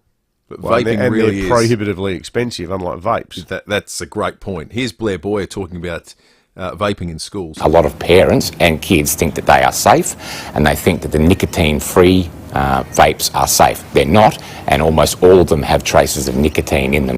Schools is the big issue. Yeah, so many massive. parents find it came almost out of nowhere, but is really confronting going to schools at the moment. The amount of kids, and often very young kids, vaping. Yeah. Well, we did that breaking it out last year about one of the schools in the northern suburbs has locked its toilets. Yeah. And if you need to go to the loo, you need to go to the teachers, go to the head office and ask for a key. Because you go in there and it looks like, some sort of chimney. It's a huge thing, but I'd love to know what people think about it because the numbers suggest. I'm almost going to do myself out of a breaking it. Well, don't do that. Don't do that. But the numbers suggest that these vaunted tough new laws aren't making a sniff of difference. Yeah, okay.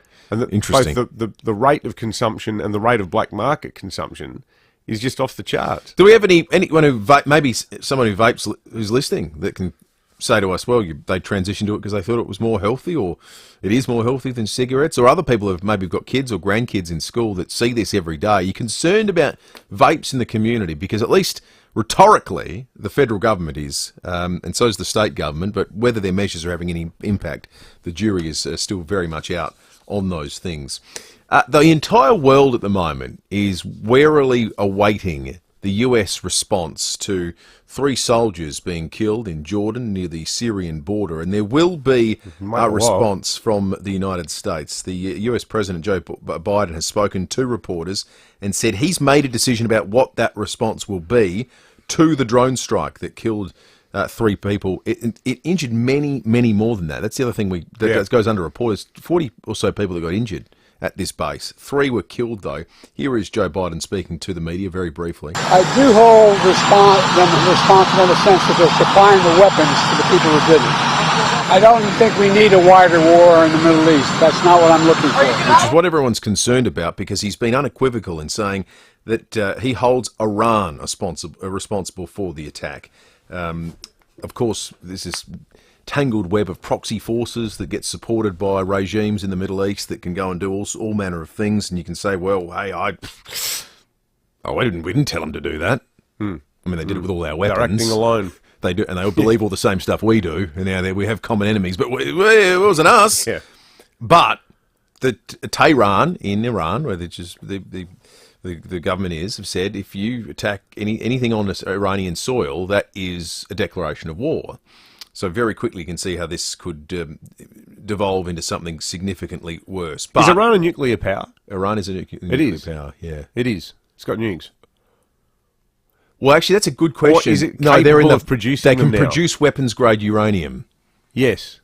Because that was the big argument going back pre-Trump. That's right. Was that, well, are they going to be allowed to create weapons-grade plutonium? Yeah. So I don't know if they've got missiles yet. They have, though. It's a good question. I'm not entirely sure. So they can knock one up pretty quickly if needed. I don't think. Yeah, the missile component of it is not the hard bit. It's the what's in it. It's the what's in it that takes years of lead time. Right. Okay. So, yeah, it's a real danger, and it's a danger that everyone foresaw, knowing there'd be a huge American military presence in the area at the same time as the Israel-Palestine war is currently going on. Back here in South Australia, the installation of solar panels is now keeping up with demand. The power source becoming more popular. You see them everywhere at the moment. There's some suburbs you can walk through, and I don't know if it's because of where they're at and the sunlight, that maybe it's particularly profitable, or at least salespeople have attacked the area. I don't know, but it seems like every house has got them. Maybe people are just sick of getting their power bills. Well, that is probably the simple and accurate answer. Data shows rooftop systems were installed 11% faster in Australia last year. Solar energy company Sunwiz Managing Director Warwick Johnston says they're expecting even more growth in the sector this year. Last year, the installation activity in the solar industry grew substantially from the previous year. It did fall just shy of being a record year for rooftop solar installations, but there is still some solid growth coming, and we expect next year to even go further. Your power bill explanation is 100% right, because you think this. So the solar panel industry is booming at a time that the retail industry is experiencing a contraction the likes of which we've seen twice in the last 24 years. That can only be because people are seeing there is money to be saved by investing in solar panels right now. Yeah. It's still a big upfront outlay, though. Huge. Yeah. If you've got a big house and a big family, you spend, I don't know, 60, 70 grand? You want to be there for a long time. Exactly. That's the other thing. You think, well, hang on a minute, how long am I going to be in this house? I wonder if anyone's made the plunge in the last 12 months, made the decision. How much did it cost you? 8223 or text us on the Duttons text line. Big 10 Ford, GW Haval, Hyundai, Isuzu Ute, Mazda, Mitsubishi, Nissan, Ram, Subaru and Volkswagen. Duttons, easy to do business with. We were talking earlier about February 29, how we are already almost into February. February 1st tomorrow. And it being a leap year, it means that, as happens once every 4 years, we get a February 29. Love this text on the Duttons text line from Babs and Motts. Babs writes, hubby and I get to have a wedding anniversary this year on the day, because I proposed to him in a leap year, 1996, and we got married 29th of February 2000. So it's our 6th wedding anniversary. What about that? Is that the old saying that, once upon a time when it was always the man who proposed, that you could propose in a leap year? Is it in a leap year, or was it on February 29? No, it was any time in a leap year. A woman can, and so they adhered to that old adage. Yeah. And speaking of it being a leap year and the Olympics, Mick on the text line says that he's put his hand up to call the breakdancing at the Paris Games. Breakdancing on debut this year. Bit of the old electric boogaloo. It's going to be terribly exciting. I've heard great and legendary stories of really good sports commentators going to the Olympic Games who get told, I'm calling the preliminary round of the boxing today. And they're usually, it's Australia, so they're usually football callers or rugby league or whatever. And then they get called from the network and they say, no. There's an Australian who's progressed in the judo. Here's a folder of judo rules. You're calling it in 15 minutes. There are stories like that. How would you, with your wearing your commentator hat, how would you prepare for something? I would like have that an rule? anxiety attack, I think. Because you really bone up on it. Like it would be a nightmare. So if you're watching, like, Crows v Gold Coast, say that's round 3. Oh, it's round 1, isn't it? It's round 1. It is round 1. So would you watch last year's most recent Gold Coast game?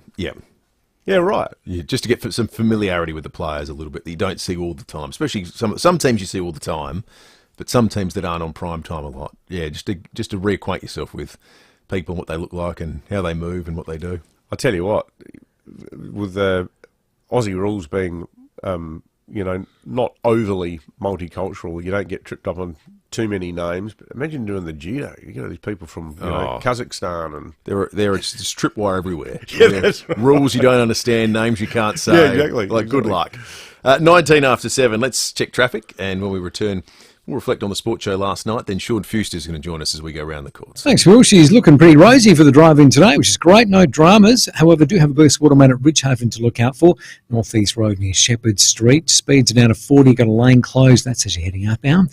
C10 has works. Tapley Road near Grange Road, and we'll get slow a bit later in the morning at Winvar for works. The Golden Way near Grenfell Road. You find cameras today. Salisbury Highway, Dry Creek, and Barramundi Drive at Hallett Cove. OTR has all your entertaining needs covered this summer. Ice, gas, drinks and snacks, all available 24/7. OTR, making life easy. Adelaide's most accurate traffic on 5AA. 5AA Mornings with Matthew Pantelis. Dogs could be banned from some parks because of the mess they leave, the doggy doo or poo. I was walking down at Moana Beach and the amount of doggy doo that was in the plastic bags just left by their owners on the beach, hoping for the tide to take out? Weekday mornings from 9. I couldn't believe it. I lost count, stopped counting at about 15. Unbelievable. On 1395, Adelaide's 5AA. Is your bloated belly making you feel fat and miserable? Introducing new Caruso's Bloaties. Caruso's Bloaties contains peppermint and ginger, which are traditionally used in Western herbal medicine to relieve belly bloating, plus digestive enzymes to help your body digest lactose and fat. So if you're fed up with your bloated belly making you feel fat and miserable, try Caruso's Bloaties today. Caruso's Bloaties is available from leading pharmacies and health stores. Always read the label and follow the directions for use. Norma is a Meals on Wheels customer. The food is fabulous. That's good to hear. The girls who deliver are terrific. They're always good for a chat. Norma, my guess is you're over 28. Ooh. What else do you do with yourself? I've got a walking group, I'm in a book club, and I've got 2 wonderful grandchildren who are... Oh, excuse me. Oh, hello, darling. This year, Meals on Wheels turned 70, and they've delivered millions of meals to people all over South Australia. Yes, I'd love to meet your new girlfriend, darling. Meals on Wheels. Great food, great people.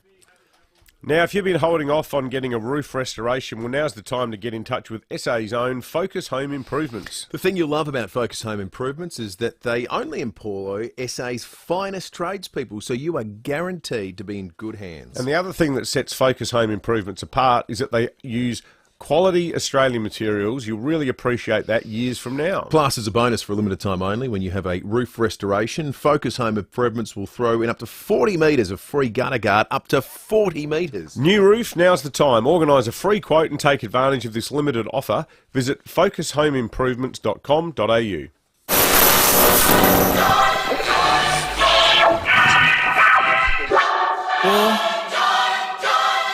Yeah. Introducing the all-electric 7-seat Kia EV9. Silence never felt so loud. Visit kia.com.au to find out more. Kia, movement that inspires. Rosanna Mangiarelli here from 7 News. Join me and Will Goodings for Adelaide's leading news hour, 7 News, tonight at 6 o'clock. Breakfast on 5AA. David Penberthy and Will Goodings. Over 70 years, Meals on Wheels have delivered millions of meals. Meals on Wheels. Great food, great people. 23 after 7. Before we talk sport. Just want to play you a little snippet from Meat Tray Friday last week.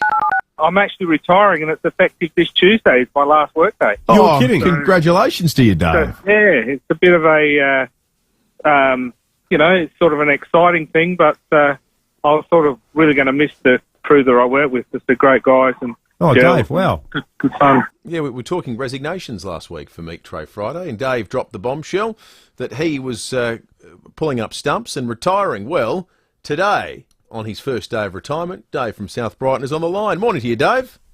Morning, guys. What's on the agenda for day one of nothingness?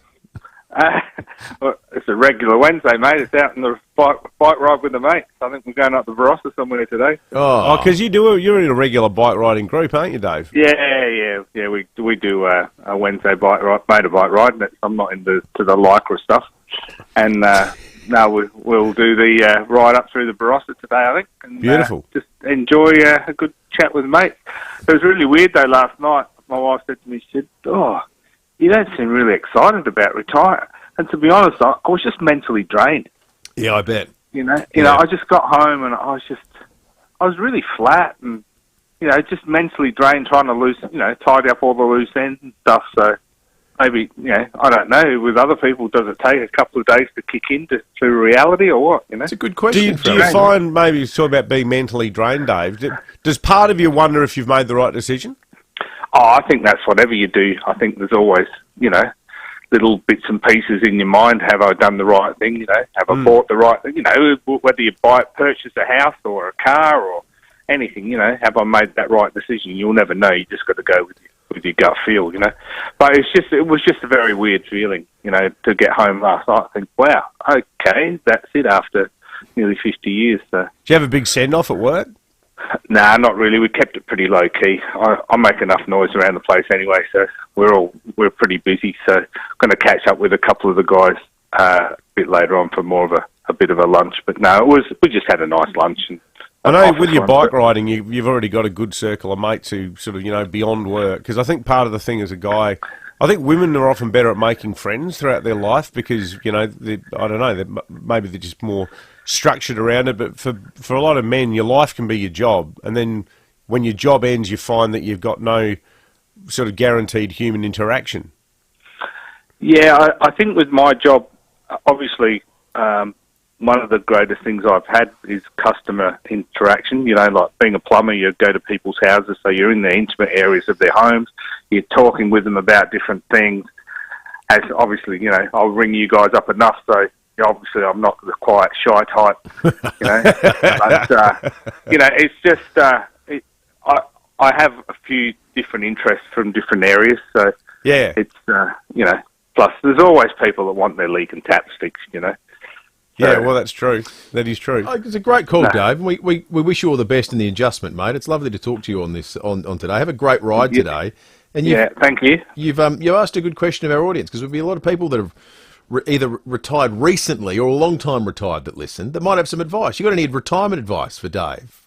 How'd you go early days? Was it a bit of an adjustment? What are the pitfalls? What are the opportunities? Yeah. What are the things you should do? What are the things you should avoid? What's the best piece of retirement advice we can give Dave? 8223 0000 or text us on the text line and comes around fast. Like I was sitting down last year looking at super and stuff like that and thinking, well, it's like technically 10 years, just a bit over 10 years from now. Although working commercial radio. You're just starting. 65 young. Exactly. You're a rookie. Just learning the ropes. Right. You'll be here for another 50 years, Will. Your dad's still here. Exactly right. He's here. All right. Get that. If you get some good pieces of advice, I'll tell you what, we'll give away a $100 unique Home Styles food voucher this morning. If you've got some good retirement advice for Dave. Let's talk sport. Get the sports show tonight for a great meal. You're on a winner at the Excelsior Hotel. You just know it's a Barreau Hotel. Great interview last night the guys did. They spoke with legendary tennis coach Darren Cahill, who was the co-coach of Yannick Sinner, who just won the Australian Open. And he spoke about what he's taken from growing up in a footy environment around Port Adelaide that he's been able to take into the tennis coaching world. I've been really fortunate over the years to go to a lot of clubs and a lot of different sports as well. And Port Adelaide's always stood out, and I've been incredibly lucky with the family that I grew up in and what I was exposed to as a young kid. And And so my big challenge in tennis has always been bringing that team environment to an individual sport and trying to create a culture where everyone was equal, everybody had a voice, everybody was listened to, and we worked off each other to make each other better at what we do. And that's a football club, right? That's what we do at football clubs, and we try to help everyone achieve greatness. Tennis is an individual sport. There's just one player.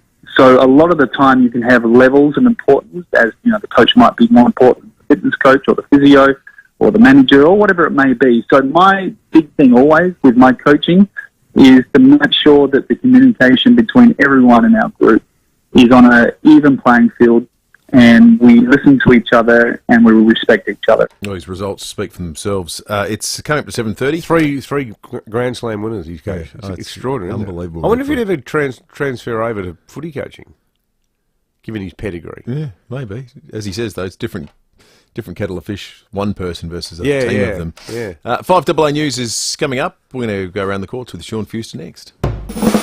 Hi, I'm Peter Berkowitz from Berkowitz Furniture. Our summer stock clearance sale is on now, and you'll save up to 40%. Save on our comfortable leather and fabric sofas, sofa beds, recliners, dining tables, dining chairs, including our Australian-made collection. Be part of our massive summer stock clearance sale and save up to 40%. But hurry, sale ends soon. At Berkowitz, we're not just a furniture store, we're a furniture family.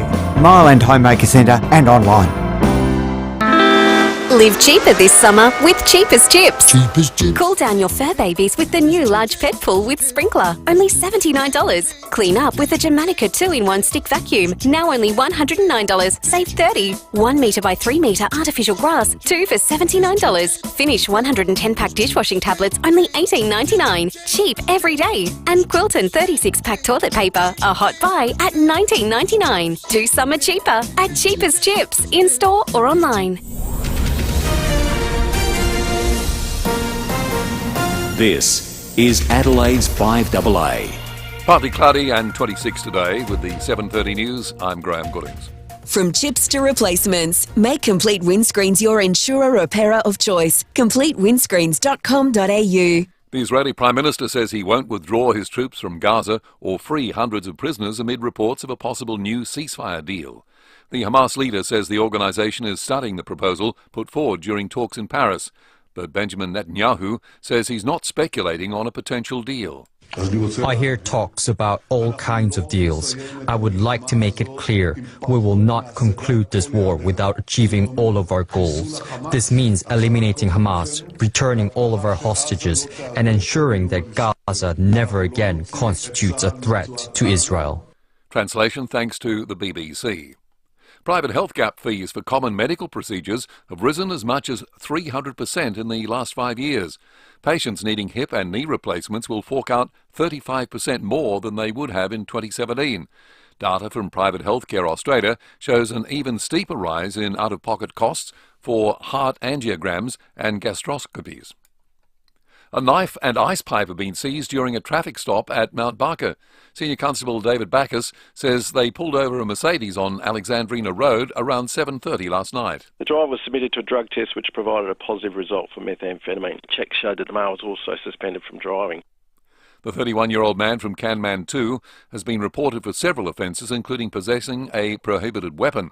He'll be summoned to front court at a later date. Used car sales surged last year, and 2024 is on track for another record year.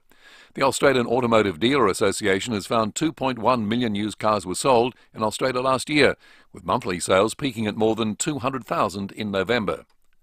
The Beckhams are taking the mickey out of themselves in a new Super Bowl commercial for Uber Eats. In a scene reminiscent of the recent Netflix documentary, David questions Victoria as she tells the audience a story. So David and I are going to be in a little commercial. Be honest. I am. Honest. Okay, it's a big commercial. Tell them what it's during. David, I'm trying. Now turning to 5AA Sport. Enjoy 10-year warranty and capped price servicing at Agostino Mitsubishi Nailsworth and the new Agostino Mitsubishi Mawson Lakes. And now here's Tom Wren. Be honest, Graham, is it Tom Wren? Yes, it is. Let's start with some cricket first in Australia. Its women's side has taken a 4-2 lead in the multi-format series against South Africa. That's following a 5-wicket win in the third T20. Opener Beth Mooney started with a knock of 82 from just 55 balls, just hours after returning to the top of the ICC T20 batting rankings. Captain Alyssa Healy says Mooney's consistency with the bat in T20 is world class. It's pretty remarkable to watch unfold. It's frustrating sometimes at my end, watching her go about her business, making it look so easy. But like I said, she's a great teammate to have in that regard, that we know she's going to score runs. Meantime, the Alan Border Medal and Belinda Clark Awards will be crowned in Melbourne tonight. Pat Cummins among the favourites to take out the men's award. Let's get to soccer, and South Korea has survived a tense penalty shootout to advance to the quarter-finals. That's of the Asian Cup, where they'll now play against the Socceroos.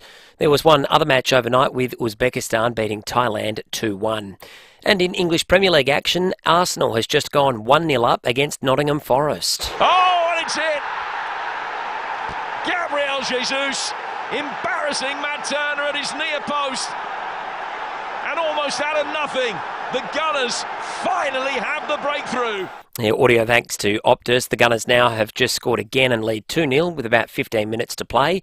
While elsewhere, Newcastle is also 2-0 up against Aston Villa. Luton is 3-0 up in front of Brighton, while Crystal Palace and Sheffield United are locked at 2-2.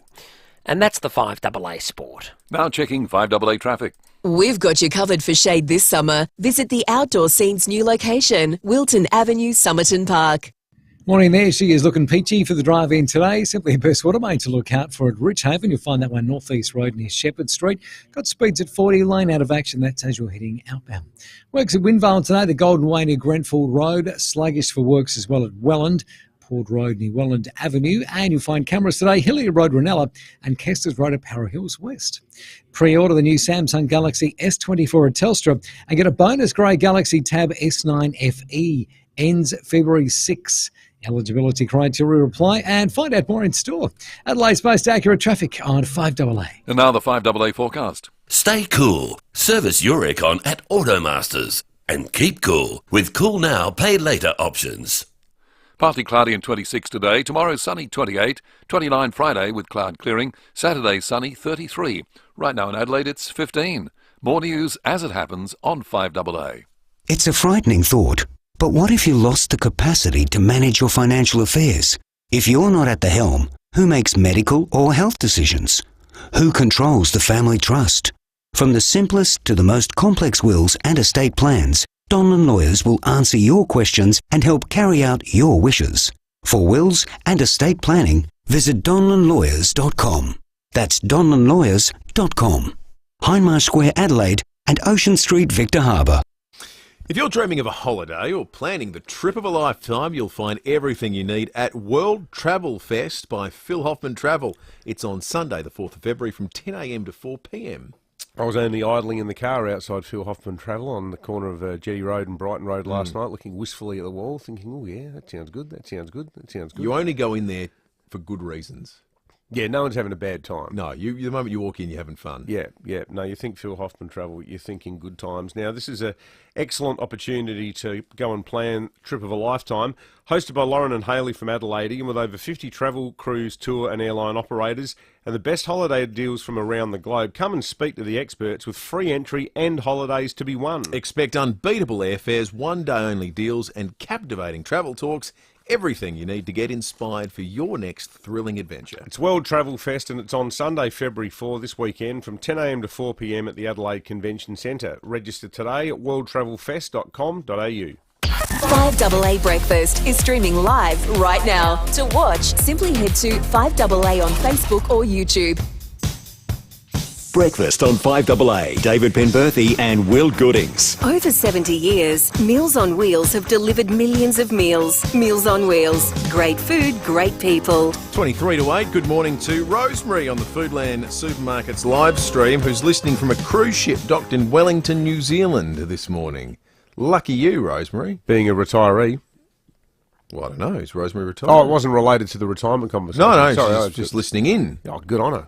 On your Rosemary? I didn't know we got coverage out there on the cruise ship. I suppose if you're at Wellington, you've got Wi-Fi and internet and so forth. Yeah, they got the internet in New Zealand. What a nice place to be. Get on your... Do they? Apparently. Yeah. Is it going well? Yeah, really taken off. Oh, okay. I'm glad to hear it. All right, it's time to go round the courts. It's time to go around the courts with Sean Fewster on 5AA Breakfast. Morning to you, Sean. Good morning. Have they got the internet in New Zealand? Well, that's like asking when Canada legalised the stapler, which is last year, to be fair, but anyway. Wow, we got a lot to talk about this morning, Sean. You've covered some big stories. There's arguably none bigger in the criminal history of South Australia than the bodies in the barrel murder case. And you had to stop yourself there, didn't you? You almost used the banned word. Yes, I know. I didn't want to be scolded by you. We don't refer to it by its geographic location. No. It's the international misnomer that people still call it the Snowtown murders, and only one of the murders took place in the town. The bodies were stored there for a period of time in the bank, and unfortunately international media, movies, true crime documentaries still keep banging on about it being the Snowtown murders, but it's not. It's the bodies in the barrels murders. So we avoided that.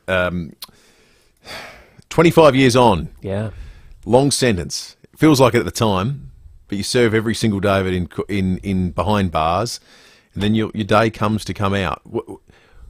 What do you make now of the debate about the state government's options in keeping Hayden behind bars? Yeah, just to backtrack a little bit, we're talking about Mark Ray Hayden, who was not convicted of committing any of the murders. At one stage, he was accused of involvement in the murders. That was rolled back because the jury was unable to reach a verdict. The prosecution accepted a plea to the lesser charge of assisting in covering up and being involved in the movement and storage of the bodies of the victims. That led to a 25-year prison term, an 18-year non-parole period. Hayden applied for parole a few years ago. It got knocked back. The parole board said, we're waiting to see whether you actually have rehabilitated. But under South Australian law, once you've done your full belt, the full 25 years, which expires on the 21st of May this year, there's no legal or lawful way to keep you in prison anymore. You have served your time. You've paid your debt to the community. So there's no option to keep Hayden inside prison unless the state government can mount an application for what's called an extended supervision order and convince the Supreme Court that Hayden remains a threat to the public. If they can do that, then Hayden will live still in the community, still won't be inside, but he'll live under parole-like conditions for as long as the court sees fit to keep re-upping that extended supervision order. And what are those conditions? Does that include, having like a ankle bracelet, having to check into the police, or what would it be? Not usually an ankle bracelet, but it is regular meetings with a parole-type officer. It is, you cannot go to certain places, you cannot associate with certain people, you cannot consume drugs or alcohol, you can only assume drugs as medically prescribed. The sorts of things that you see people get parole periods for. So and habitually ignore. Yeah, well, it is a restrictive way of living, but it's not as restrictive as home detention or electronic monitoring. There are some cases where ESOs do come with electronic monitoring, but they're few and far between. ESOs themselves are few and far between. There's only been roughly 200 granted since the system started. So the court's got to be really satisfied. How many are applied for? A lot more than that. Okay, so they're generally unsuccessful. I think you'd be batting about 500. It'd be 50-50. Yeah, okay. Because how do you convince a court, and I mean this generally, if someone's done an extended period of time in prison, if they have been found to have rehabilitated, if psychologists and psychiatrists are willing to sign off saying that they have changed their ways, that they are remorseful, they do have acknowledgement and insight into their crimes, those are the factors that a court uses to determine future risk. If you don't have those factors, how do you convince a court that this person remains at risk? I understand that we're angry about offenders, but is it the same as them being dangerous? I'm not saying it isn't. The scale of what this bloke was involved in, though, like I mean, how do we ever get to a point where anyone who's a respected psychiatrist or psychologist or behavioural expert can go, well, yeah, it's been a good 2.5 years since this chap was actively involved in moving 12 corpses around the northern suburbs? Well, to be fair, it's a lot more than 2.5. 2.5 decades. There you go. You said 2.5 years. Oh, sorry. I meant years. I meant decades. It's such a heck of an enterprise to have signed up to that you wonder whether this guy's ever going to be right in the head. And you know, where's he going to end up? He's going to end up in some put upon impoverished part of town, and yet again the same people who had to deal with the fact that these freaks were living down the road from them and running their sort of, cult-like operation, are yet again being reintegrated into communities that serve as dumping grounds. And this is exactly the push-pull of the situation, isn't it? Because the way the law thinks, the law says the victims have had their justice because this man's been inside for 25 years. Like you say, Will, here we are at the end of 25 years and it no longer seems a very good length of time because having spoken with the Commissioner for Victims' Rights, who speaks on behalf of the victims of the Bodies in the Barrels families, those people have not moved on.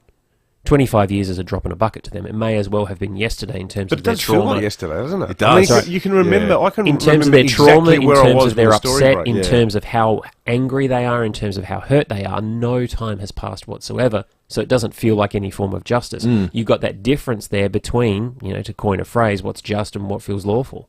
The rest of them are never getting out, are they? Well, Bunting and Wagner, the two ringleaders, will not. Vlasakis might, though, mightn't he? Vlasakis might, yeah. And when Vlasakis does get out, Jamie Vlasakis, we won't know what he looks like. We won't know where he goes. We won't know anything about him because Jamie He was Vlasakis, Bunting's stepson, wasn't he? He was, and he turned evidence against the rest, which means that for the rest of his life, he's going to get a fair whack of anonymity so that we don't have a situation like those two young kids in the UK, in the Jamie Bolger matter. Case. So when he gets out, you won't hear about it. When he gets out, you won't know where he is, who he is. He will have a new identity. But it will be a story, won't it, that he's being released? We'll be trying. But as far as I know, and I need to check in on all of this stuff, there's all sorts of suppression orders surrounding everything to do with Jamie Vlasakis to this day, 25, 26 years on. Wow. The way he's portrayed in that Justin Kurtzel movie, and I know it's a movie, it's not a news report, it's not a documentary, it's not a court transcript, but he's almost billed as like a reluctant participant who clearly had massive issues, undiagnosed schizophrenia, huge drug problems, but it's all... The way it's portrayed in that film, it almost looks like, or that rather, in the story, in the script, it's presented as if he's almost putting people out of their misery. And that's based on what he said in court, and it's based on the transcript, and it's based on some of the books that have been written by it. I don't know how accurate it is to that, because I'll be honest, I've never seen the damn movie. I don't need to. I helped live through the real thing. At the same time, there is always a difference between every offender's involvement in anything. And these are the factors that come into account when a parole board or a court looks at releasing someone or considering to keep them on an extended supervision order. Just want to ask you quickly about another matter that you've written on in the newspaper this morning regarding Cameron Brodie Hall, who's one of... Feels like there's been a couple of these sorts of cases recently. Yeah, it was all one big bust that led to the SA Men's Health Club all getting arrested and being charged with, most of them having pleaded guilty to, being involved in Nazism, and National Socialism and extremism and right-wingism. Now, he's asked for something pretty curious in the trial that's going on at the moment. Yeah, it's a trial by judge alone, which means we can talk about it. The prosecution kicked off yesterday talking about the fact that their allegation is that Cameron Brodie Hall had terrorism instructions, assassination manual, and a way to bring about a white revolution and create an Aryan homeland in his bookshelf. And his counsel didn't want the bookshelf talked about in court because the bookshelf was draped with a Nazi flag and covered with SS stickers. And what the implication may be that having a bookshelf with a Nazi flag on it and Nazi instructions may lead someone to believe the person was a Nazi. Well, they were worried that the judge might be prejudiced and it might cast their client in a particular light. And Judge Paul Muscat said, it casts him in a particular light as a neo-Nazi and a white supremacist. I'm going to allow the evidence. Seems some of the things people ask for in court. My favourite from yesterday was this capo young man, the child sexual abuser, where there's a psychologist giving evidence on his behalf, saying that if the guy goes to jail, it's an open invitation for some serious difficulties. Well, I would have thought going to jail by definition is a serious difficulty. It's kind of the whole point of deprivation of liberty, isn't it? Do you realise, were you actually going to put him in jail? Have you thought this through? That's going to be really inconvenient. Well, maybe you should have thought that through when he was trying to molest all these kids. We used to say, do the crime, do the time, didn't we? now, the great words of Bob Carr when David Hicks was whinging about the fact that he wound up in Camp X-Ray after walking around with a rocket launcher on his back being trained by the Taliban. And Carr said, listen, you get involved in an active war trained by Al-Qaeda, inevitably after that life becomes complex. And sage advice from Bob. I reckon. You make your bed, you lie in it. think before you pick up the rocket launcher. Exactly right. That's a rule to live by. Yeah, it should be it's a sticker on a fridge somewhere, I think, Sean. You just need to make it. What have you got coming up on Just Lawful this weekend? Just Lawful this weekend, we are continuing to annoy our listeners by the sounds of things because the Wei Lee case is switching gears once again. This case had more twists and turns than a pretzel factory, and what we're going to drop this weekend you will not believe when it comes to what seemed like a complicated, fugitive manslaughter case actually takes a twist and turns into something completely different again. Looking forward to it. Good on you, Sean. Thank you. Thanks, Sean. We're going to check traffic and come back with more in a moment, including the history of Godfrey's in South Australia. Sad story yesterday with the chain of stores going into receivership, administration, should I say. The second store that they put into an arcade in Australia was here in Adelaide in 1939 at Adelaide Arcade. Andrew Jonitz from the Adelaide Arcade will join us to talk a bit about that history next. This is life-changing. The Hospital Research Foundation Home Lottery's $3.6 million grand prize is spectacular seaside living at Henley Beach. You could be living on permanent holiday mortgage-free in a fully furnished Scott Salisbury home with $250,000 cash in the bank. Get your tickets now. Join the fight and support life-changing medical research for all South Australians.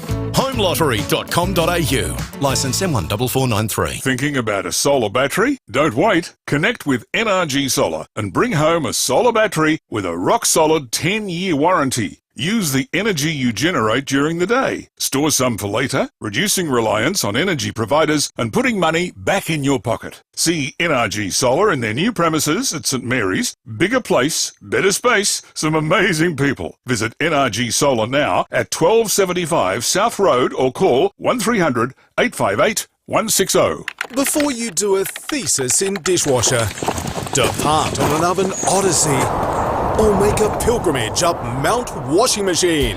Just trying to work out what appliances to get? Drop into Adelaide Appliance Gallery. We're here to make your life easier. We've got the best advice, best appliances, and the best offers on Smeg. Choose from Smeg's Diamond series of dishwashers and you'll save up to $500. Make your life easier with Adelaide Appliance Gallery, Paynham Road, St Peters.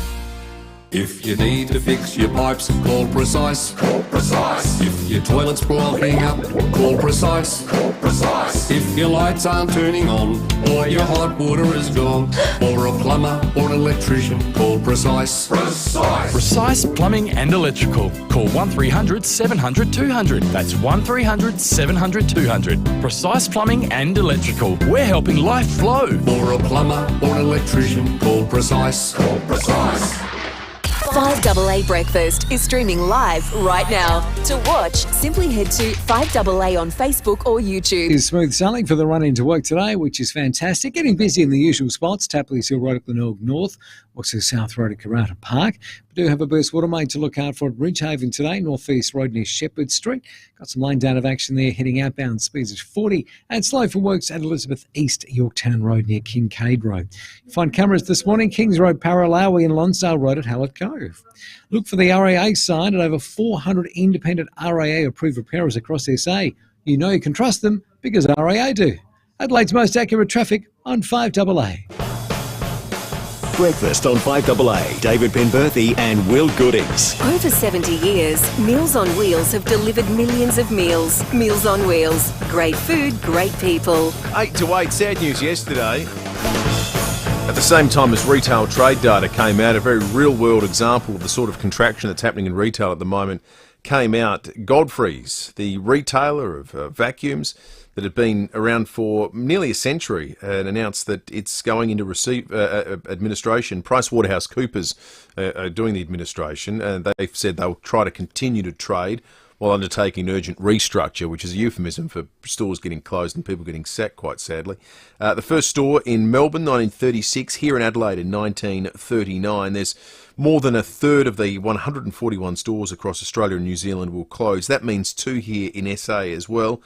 More than 200 staff will lose their jobs. It's a really sad story, but it's a business with a long and proud history in this part of the country as well. 1939 at Adelaide Arcade, the very first store opened. Andrew Jonas is the General Manager of Adelaide Arcade and joins us now on 5AA Breakfast. Andrew, good morning to you.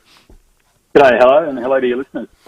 Andrew, looking at the photo on page 5 of today's Tizer, looks like a bygone era. Godfrey, so 1939, they must have been... Were they one of the first stores to set up in the Adelaide Arcade? No, they were quite a while after, because Adelaide Arcade's got a long history. It actually was opened in December 1885. Oh, wow. Yeah, so it was actually built in 5 months, so that huge building. They built it very quickly. Yep. Isn't that amazing? 5 months. And it's a very impressive building. It's not 5 months to put up a quick brick house, I suppose. Very impressive building, and it still is. We take great pride in our building. Oh, I love it. I reckon it's easily the best shopping strip in Adelaide. It's absolutely stunning. I can't believe they could knock it up in 5 months. It's pity we couldn't get them now to knock up a women's and children's hospital for us. Come in handy. I'll have a go if you want. So Godfrey's was a big part of the Adelaide Arcade for a long time. Yeah, so as I said, we started in 1885, so it was 50 years later that they came in, and it was just before World War II. So John Johnston was one of the co-founders, and he came across from Melbourne and put all his energy into starting and expanding Godfrey's, and first store in Adelaide was Adelaide Arcade. It actually used to be down the Grenfell Street end where Bonnie Wiggs is now, a wig store of all things, compared to, I suppose you need a vacuum to vacuum up the hair, I don't know. But, So just to clarify, it's Godfrey's. It's not still in the Adelaide Arcade, is it? It's moved down to the other side of town. No, Godfrey's got a very interesting history as a business, and it was in about 2018 that John Johnson, the original owner, he turned 100 and he bought the business back. It was actually a public company, and as part of that, he reopened a store in Adelaide Arcade, and it was in the middle of Adelaide Arcade where Alexandra Lingerie actually is now, of all things. And then they were there for quite a few years, but unfortunately COVID came, and COVID knocked them about the second time around, and they actually closed their store in about 2021 due to COVID. So it was a great shame, because they're a great retailer, and they may have come from Melbourne, but they're a great Adelaide story, I think. Yeah, absolutely. Absolutely. Thank you, Andrew. It's a great walk down memory lane. Andrew Jonas, the General Manager of Adelaide Arcade. That's amazing, that story about it being built in just 5 months. It's not actually an uncommon story in the world of construction, and it's hard to wrap your head around. In an era these days, we've got advanced robotics and machinery. You've got plans that are drawn up by computers and done very simply. Well, yeah. In an era where you had drafting and everything had to be done by hand, construction was done quicker. Look, yeah. I'm not advocating a return to 19th century industrial practices, but what they didn't have then? The CFMEU. And also no one was getting a penalty rate for anything. No, and people got hurt. Yeah, and it wasn't safe for sure. But it would have been brutal. It is. I mean, it happens with heard it with nuclear power. Okay, Nuclear power plants. Rennie, you're on the air again. Rennie, this is becoming a regular occurrence. This is our little five. Is that new 5 to 8 spot? We could start promoting it as a segment. We could sell it. We get some sponsors on board. Yeah. Nuclear power plants. Tom's going to pop up. In the 70s, took 5 years to build, and these days they take 15 years to build. It's another example. That's not that long ago. But it's just bizarre to think things take so much longer to build these days. I reckon you don't want to rush building the old nuclear reactor, though, do you? Oh, they've been pretty good. Apart from 1 or 2 spectacular examples. 10 Mile Island, was that the other one? 10 Mile? 3 Mile? 3 Mile. 3 Mile. 3 Mile, 3 Mile. I think. Yeah.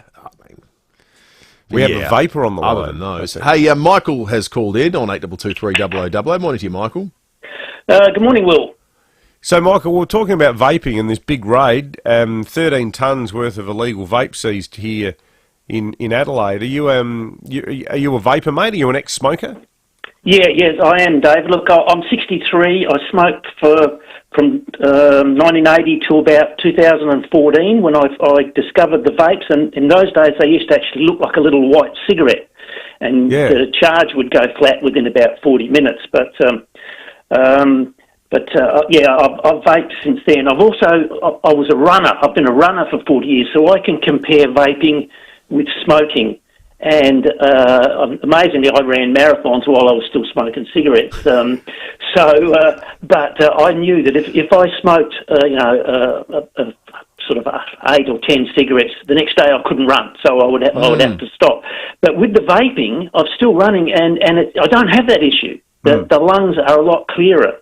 And the problem is with the teenagers who push all the boundaries, as they do, whether it be jetty jumping or speeding, that the way they vape, that they try to suck as much into their lungs as they can and blow out those huge clouds of smoke or vapour,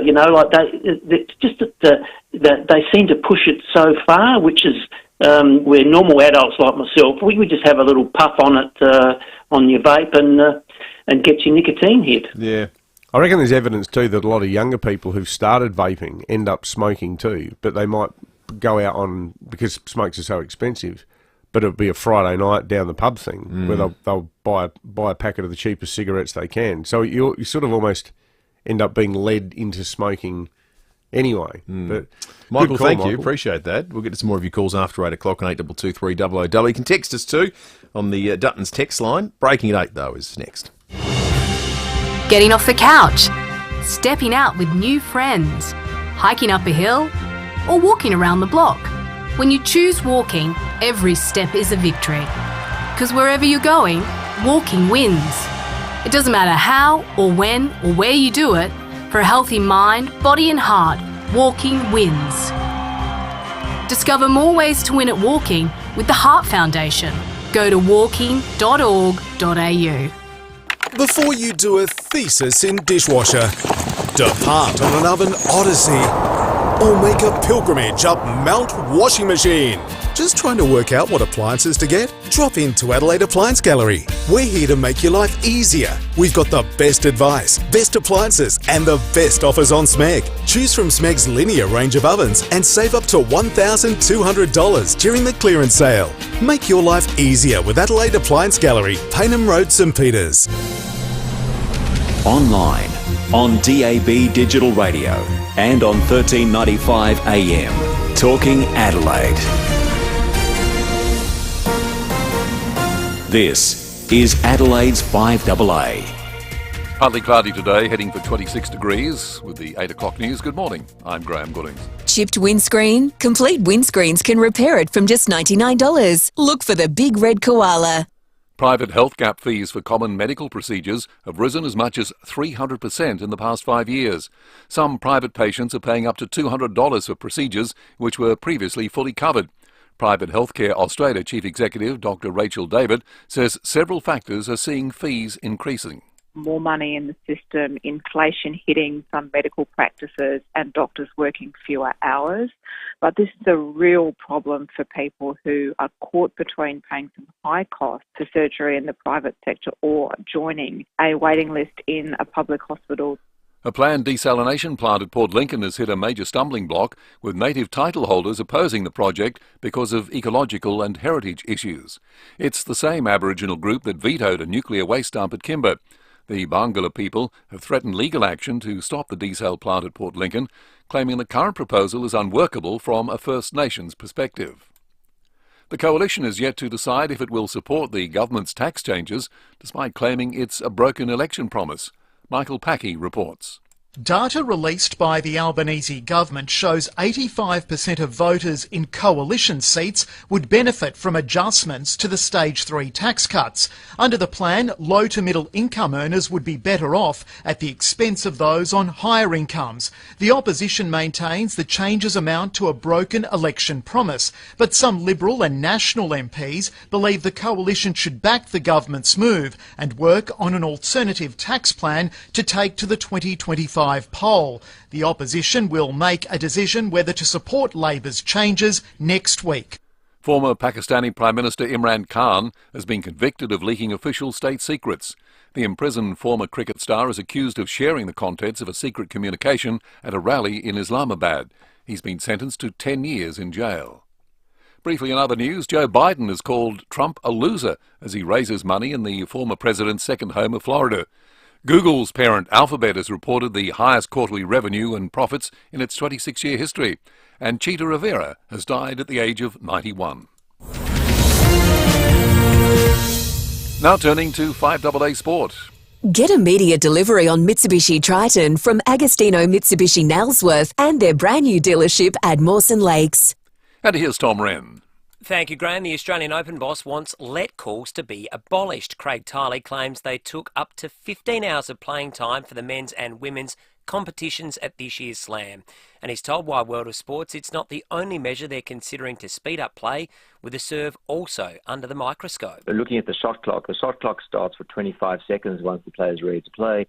Why don't we start the shot clock earlier and have a set shot clock and then to speed the play up a little bit. And then, of course, the turnaround between matches, shortening those. Let's go to cricket. Australia's women have recorded a 5-wicket win against South Africa to win their third T20 match in Hobart overnight.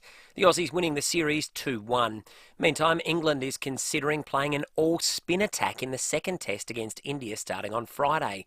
England won the first test in dramatic circumstances in Hyderabad. That was by just 28 runs. To football, Adelaide defender Wayne Miller is set to miss the next few weeks as he recovers from a hamstring strain. Meantime, North Melbourne recruit Zach Fisher's pre-season has hit an obstacle, with a 25-year-old suffering a hamstring strain at training. To soccer, and South Korea will play against Australia in the quarterfinals of the Asian Cup. That's after they beat Saudi Arabia in a penalty shootout overnight. Meantime, Arsenal has closed the gap on leaders Liverpool to only 2 points. After a 2-1 win against Nottingham Forest this morning, Bukayo Saka with the Gunners' second goal in the 72nd minute. Odegaard getting it forward. It's Saka. And one becomes two in almost a blink of an eye. Audio thanks to Optus. Forest pulled one back, but Arsenal held on. And Liv Golf's newest signing, Tyrrell Hatton, will debut in Mexico this week. And that's the 5AA Sport. Now checking 5AA traffic. We've got you covered for shade this summer. Visit the Outdoor Scene's new location, Wilton Avenue, Somerton Park. Morning there. She is looking really peachy for the drive-in today. Just busy in the usual spots today. Port Rush Road at Royston Park. South Road at Karata Park starting to get busy. Do have a burst water main to look out for today at Ridgehaven. That's North East Road near Shepherd Street, and works at Welland Port Road near Welland Avenue. You find cameras today, Kings Road, Paralawi, and Lonsdale Road at Hallett Cove. Life-changing. The Hospital Research Foundation Home Lottery's $3.6 million grand prize at Henley Beach. Get your tickets now at homelottery.com.au. Adelaide's most accurate traffic on 5AA. Now the 5AA forecast. Stay cool. Service your aircon at Automasters. And keep cool with Cool Now, Pay Later options. Partly cloudy and 26 today. Tomorrow sunny, 28. 29 and cloud clearing on Friday. Saturday, sunny and 33. Right now in Adelaide, it's 17. More news as it happens on 5AA. Mawson Lakes Mazda's 2023 Play Clearance Sale is on now. Discover amazing deals across the entire range, including free on-road costs on all cars. That's right, free on-road costs across the entire Mazda range. Hurry in to find your perfect model and colour. The sooner you get to the showroom, the better your chance of scoring your dream car. Mawson Lakes Mazda, just a short drive from the city, Salisbury Highway. What makes Ray White the big name in business broking? They're people, like multi-time SA Business Broker of the Year, Brett Buckley, and his team of business professionals. They take a deep dive into your business, finding value and potential, and they know what they're looking for because they know businesses. They're not real estate salespeople trying to sell businesses, they're business people selling businesses. If you want to know what your business is worth, touch base with Brett. Search Ray White Business Sales SA, multiple Business Broker of the Year awards. Breakfast on 5AA. David Penberthy and Will Goodings. Over 70 years, Meals on Wheels have delivered millions of meals. Meals on Wheels. Great food, great people.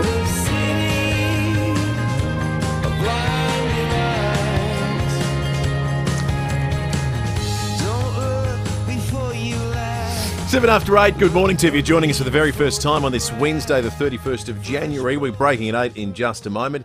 Shortly thereafter, we're going to be chatting with a bit of good news for the Sterling butcher that was based at the Woolworths that burnt down. We spoke to them the day after, I think, it all burnt down, and they'd barely been able to get into the business to assess the damage. And already there were questions about where do we go, what happens to our staff. Somebody it was a nice story, they'd trained through the business.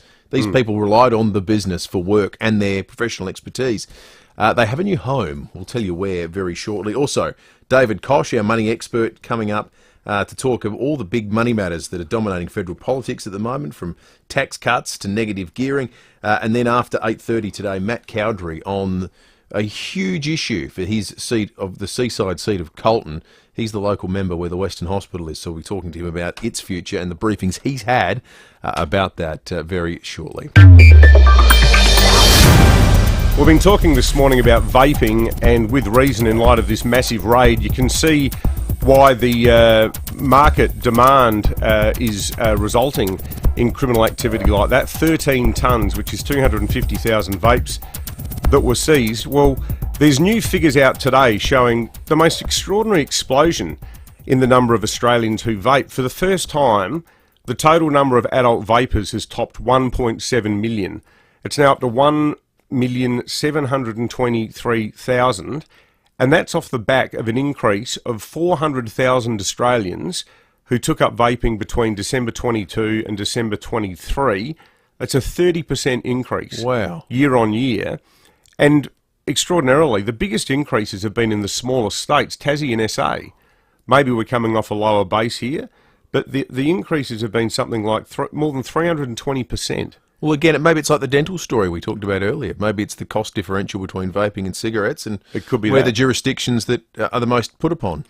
But the policy side of it is that the organisation that represents convenience stores, the Australian Association of Convenience Stores, they're really fired up about it and saying that it shows that the government has erred with the laws that it's put in place, and their president, Theo Ficare, is saying the only way to starve black market demand is to regulate the sale of nicotine vapes the same way we do for tobacco and alcohol, where only licensed, responsible retailers are allowed to sell products made following strictly legislated rules. Because at the moment, I mean, everyone I know who vapes says that with a simple nudge, nudge, wink, wink, you can get behind-the-counter nicotine products, and that of itself will explain why there is such a huge sort of criminal impetus for the importation of as much as 13 tonnes of the stuff into a city as small as Adelaide. Just extraordinary figures.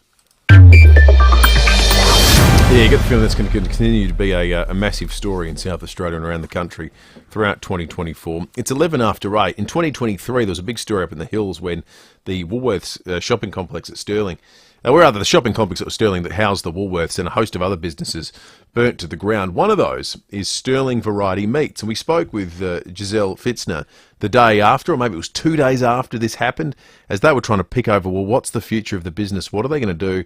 And where are they going to go? Well, Giselle has answers to those questions for us now. Giselle Fitzner, good morning to you. Hello, how are you? We're good, thanks, Giselle. We've got to say we've had a much cruisier sort of 5 months than you have. You must have felt like you've gone to hell and back, but now you've come up with a plan. Yeah, we found a spot up in Mount Barker and the new Woolworths complex on the way to Wistow and Strath.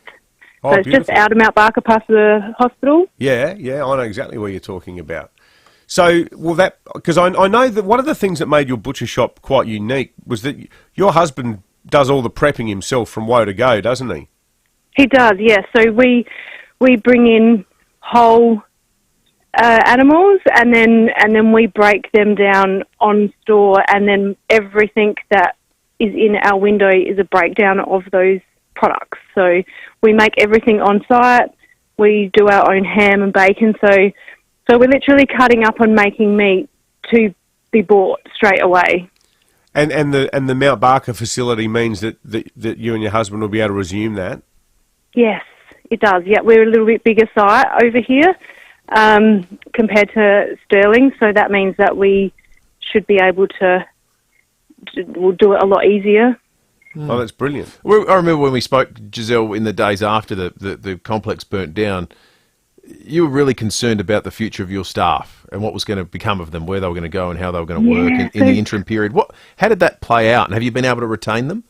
Yes, we have. Yep. So we the insurance took a little while to kick in, but they were assuring us that that our staff would, as part of our insurance clause, that we could keep paying their wages while they were on break. So we've been able to maintain or keep our staff on and so they will all come over with us when we open in Mount Barker. Oh, that's great. So we can pretty much pick up where we left off. It'll just be in a new spot. That's good of the insurance company to have done that. Well, that was part of our. That's what we were paying for, I guess. Sure, so I didn't even think that, well, it's just one of those things that you just put your trust in your broker and sign away, I guess. Yeah. And then when it happens, you're like, oh wow, we're so thankful that was part of our insurance policy. So it's still going to be years before the Sterling shops are back to what they were, because the plan is obviously to demolish all of the existing burnt out area and then get it up and running again. Is the long-term dream, Giselle, for you and your husband to move back to Sterling?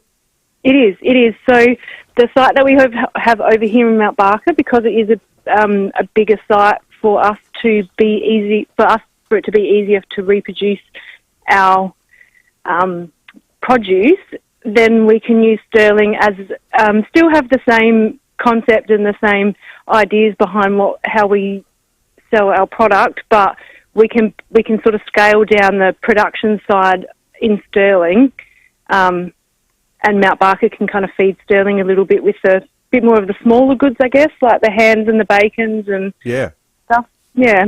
Oh, that's excellent. Yeah, it is. Story. We're so lucky that that something was available that really perfectly suits what we do. Yeah, absolutely. It's a really happy ending to what was such a terrible story the last time we spoke, Giselle. Giselle Fitzner from Sterling Variety Meats with their new location up in Mount Barker. 15 minutes after 8, we'll check traffic and come back with David Kosh in just a moment. Busy in a couple of spots this morning, including Richmond Road at Keswick, head of the city, South Road at Karata Park starting to build, Durban-Burst Watermate at Ridgehaven, North East Road near Shepherd Street, speeds at 40. At Mansfield Park today, twisted traffic light on Hanson Road near 9th Avenue. You'll find cameras today, Main South Road, Morford Vale and Midway Road at Elizabeth Downs. Make sure you and your car stay cool, switch and save with an Automasters aircon service. Over 20 branches with pay later options available. Call 1300 Automasters. Adelaide's most accurate traffic on 5AA. Rowie and Timmy G on the 5AA Sports Show. AFL's almost back. 24 days' time, Crows v Port at Albion. Last year, Wayne Miller had played 22 games, and some would say, by his numbers, career best. Great. I think it was one of the main reasons why the Crows were so good offensively. They could score because getting in quick. Rowie and Timmy G. This time last year, he had a hamstring strain, and sadly he's done another one on the same leg. 4 p.m. weekdays on 5AA. At Coles, get delicious, easy snacks ready to go, like perfectly portioned Australian-made Coles banana bread slices. 5-pack, 500 grams, down to just $6. That's great value, hands down, at Coles. This is what it sounds like to win the Hospital Research Foundation Home Lottery. Speechless. The $3.6 million grand prize could be your new life at Henley Beach in a fully furnished Scott Salisbury dream home. Let that sink in. homelottery.com.au. Join the fight and support life-changing medical research for all South Australians. Licence M14493. Samtest Seafoods offer delicious meal inspirations to treat you and your family, like premium fresh large King George whiting fillets, $67.99 a kilo. It's about $5 a fillet. Having a barbie? Well, silver whiting fillets are just $39.99, plus freshly cooked South Aussie crayfish, $87.99 a kilo, Plus, did you know Samtas offer the largest variety of premium ocean core Aussie prawns, whole or peeled, ready for your next tasty feed? Feed the family on a budget with Samtas's unbeatable quality seafood deal. Snap frozen kilo packs of your favourite seafoods, mix and match, unchanged in 2024. So that's 4 kilos for just $60. I can't remember the last time they changed it. It's amazing.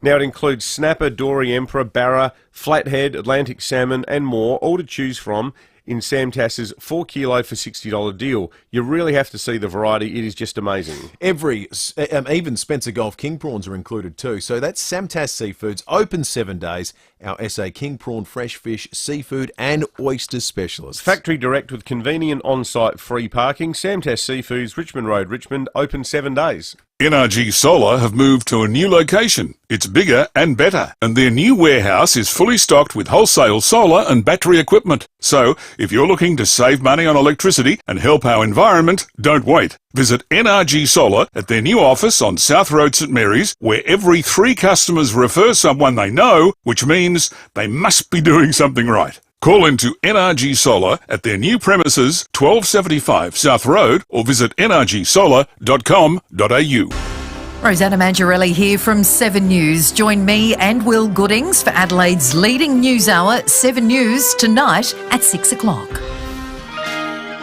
Breakfast on 5AA. David Penberthy and Will Goodings. Over 70 years, Meals on Wheels have delivered millions of meals. Meals on Wheels. Great food, great people. 19 after 8, Koshy shortly. We'll take some calls first. Calls on the question of retirement. Dave, we spoke to earlier, revealed on Metro Friday last week that today would be his first day of retirement. We called him to check in, and he needs some advice. Sort of hasn't hit him the way he imagined. He feels a bit flat about the whole thing at the moment, a big build-up. And today he's not feeling so sure. So we thought we'll ask our retired listeners, what advice would you give to someone who's just starting out in retirement? Graham in Noarlunga Downs, good morning. Oh, good morning, boys.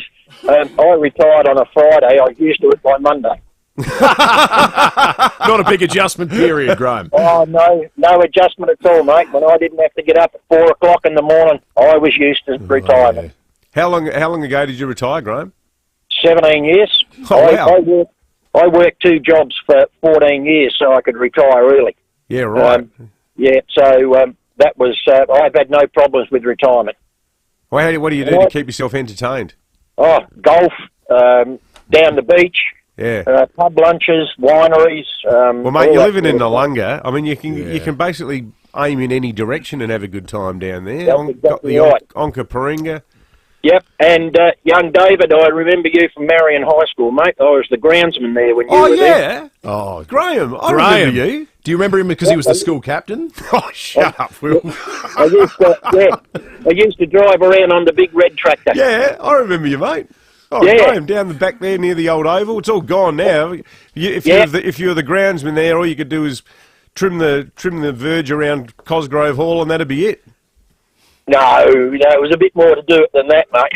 Well, no, back then it was. I'm talking about now. Hey, so Graham, what made David memorable? What do you remember about him at school? Well, David was one of the quiet ones. Really? You never caught me on the oval doing anything untoward, did you, Graham? Well, when the kids were out on the oval, I didn't go out there. It was too dangerous. He's not joking. Hey, great chat, Graham. Good on you, mate. Thanks, Good to hear you doing well. Thank you. Let's go to He's a lovely bloke. Steve in Gawler. Morning to you, Steve. Morning, guys. I retired about 6 months ago, but I still do a couple of days a week for the people I do work for because they didn't want me to retire because you can't find the tradies. But during the time, I luckily 2 years ago moved into a residential village and they got a gym, they got walking trails, they got a swimming pool from me, a 2-minute walk. So the last 2 weeks I've been in that pool more than anything. But yeah, I go out and do things. You still do work for your family and friends and all that. Yeah. But I'm allowed to earn a couple hundred or $250 a fortnight, I think, on the pension. That's right. Yeah, no, I'm having a should be able to ball. earn more than that, I love it. frankly. Yeah, well, you could, but that's why I still do it. A couple of days a week keeps your hands in and it keeps you socialising with people. Yeah, absolutely. It's good advice, Steve. Thank you for that. I think Dave will appreciate that. It is great. I mean, we've got a labour force shortage at the moment. We've got all this wealth of experience out there. Yeah, it's terrible. And these people aren't allowed to work, especially when people just a couple of days a week. No one's going to be out there. You know, Steve doesn't sound like he's ready to go back and work 7 days a week. No, it's a waste of human talent, isn't it? Complete waste. It does make retirement. The advice was good though. Wineries, pub with mates, yeah, swimming, yeah. Like none of it sounded like particularly onerous. No, that all seems achievable. Exactly. All right, let's talk with Koshy. And they could never tear us.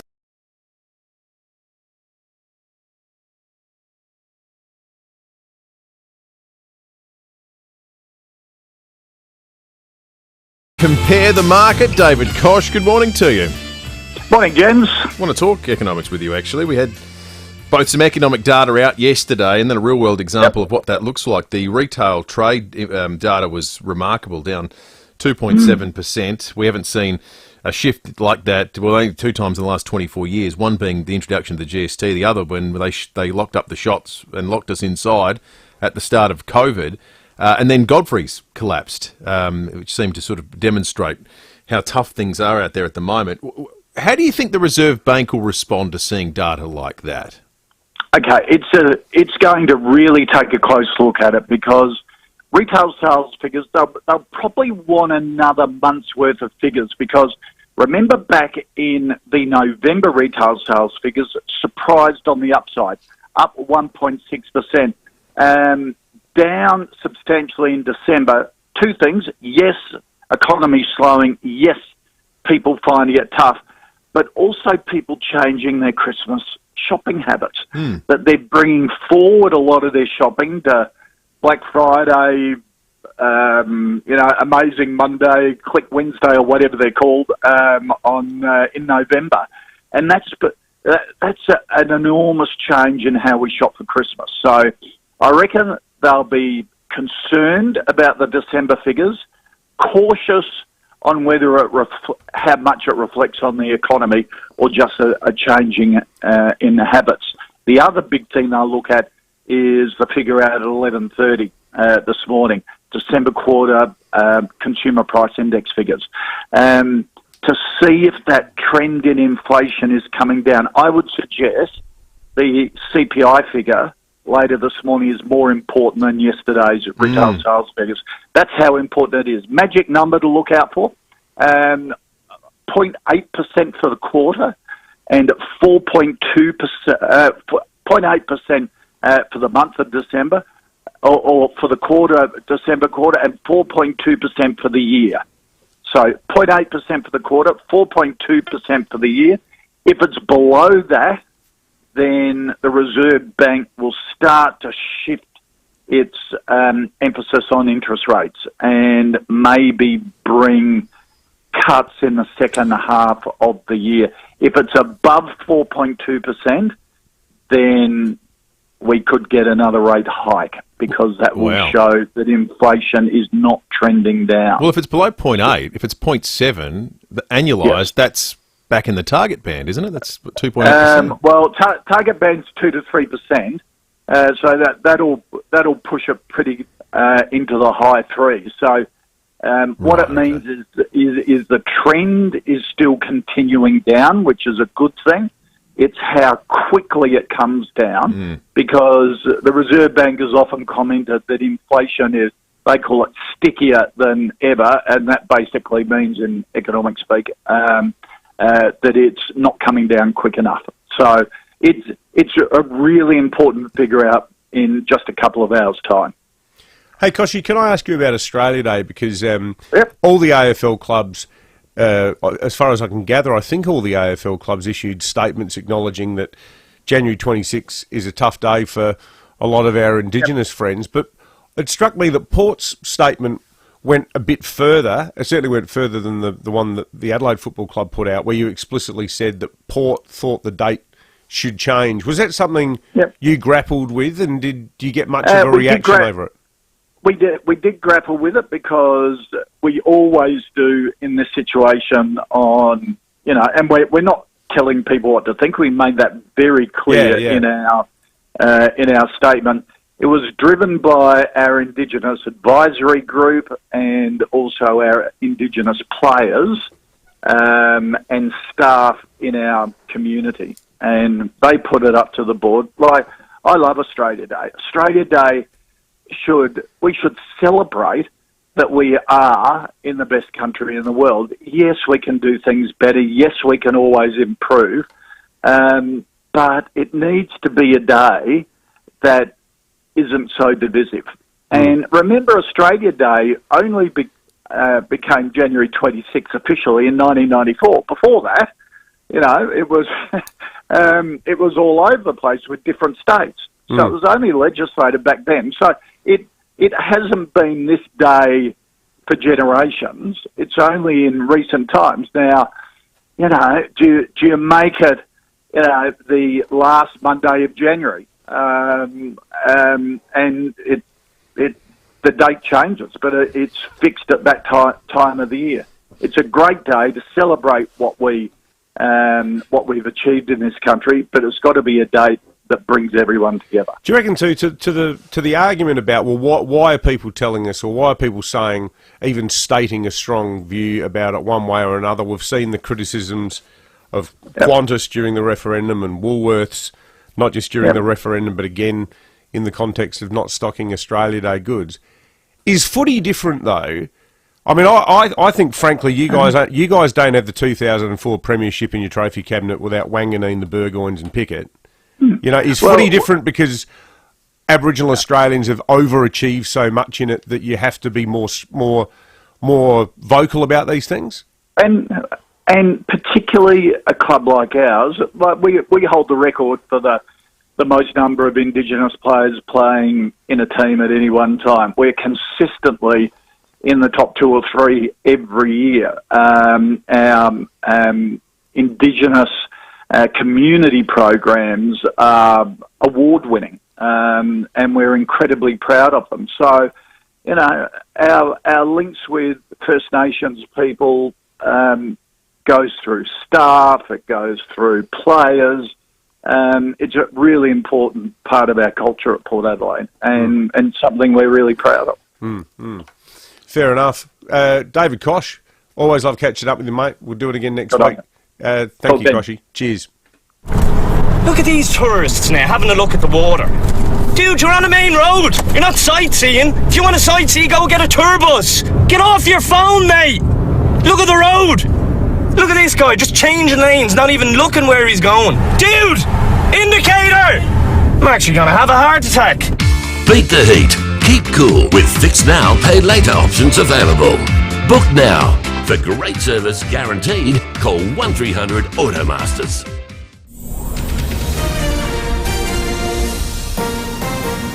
This is Adelaide's 5AA.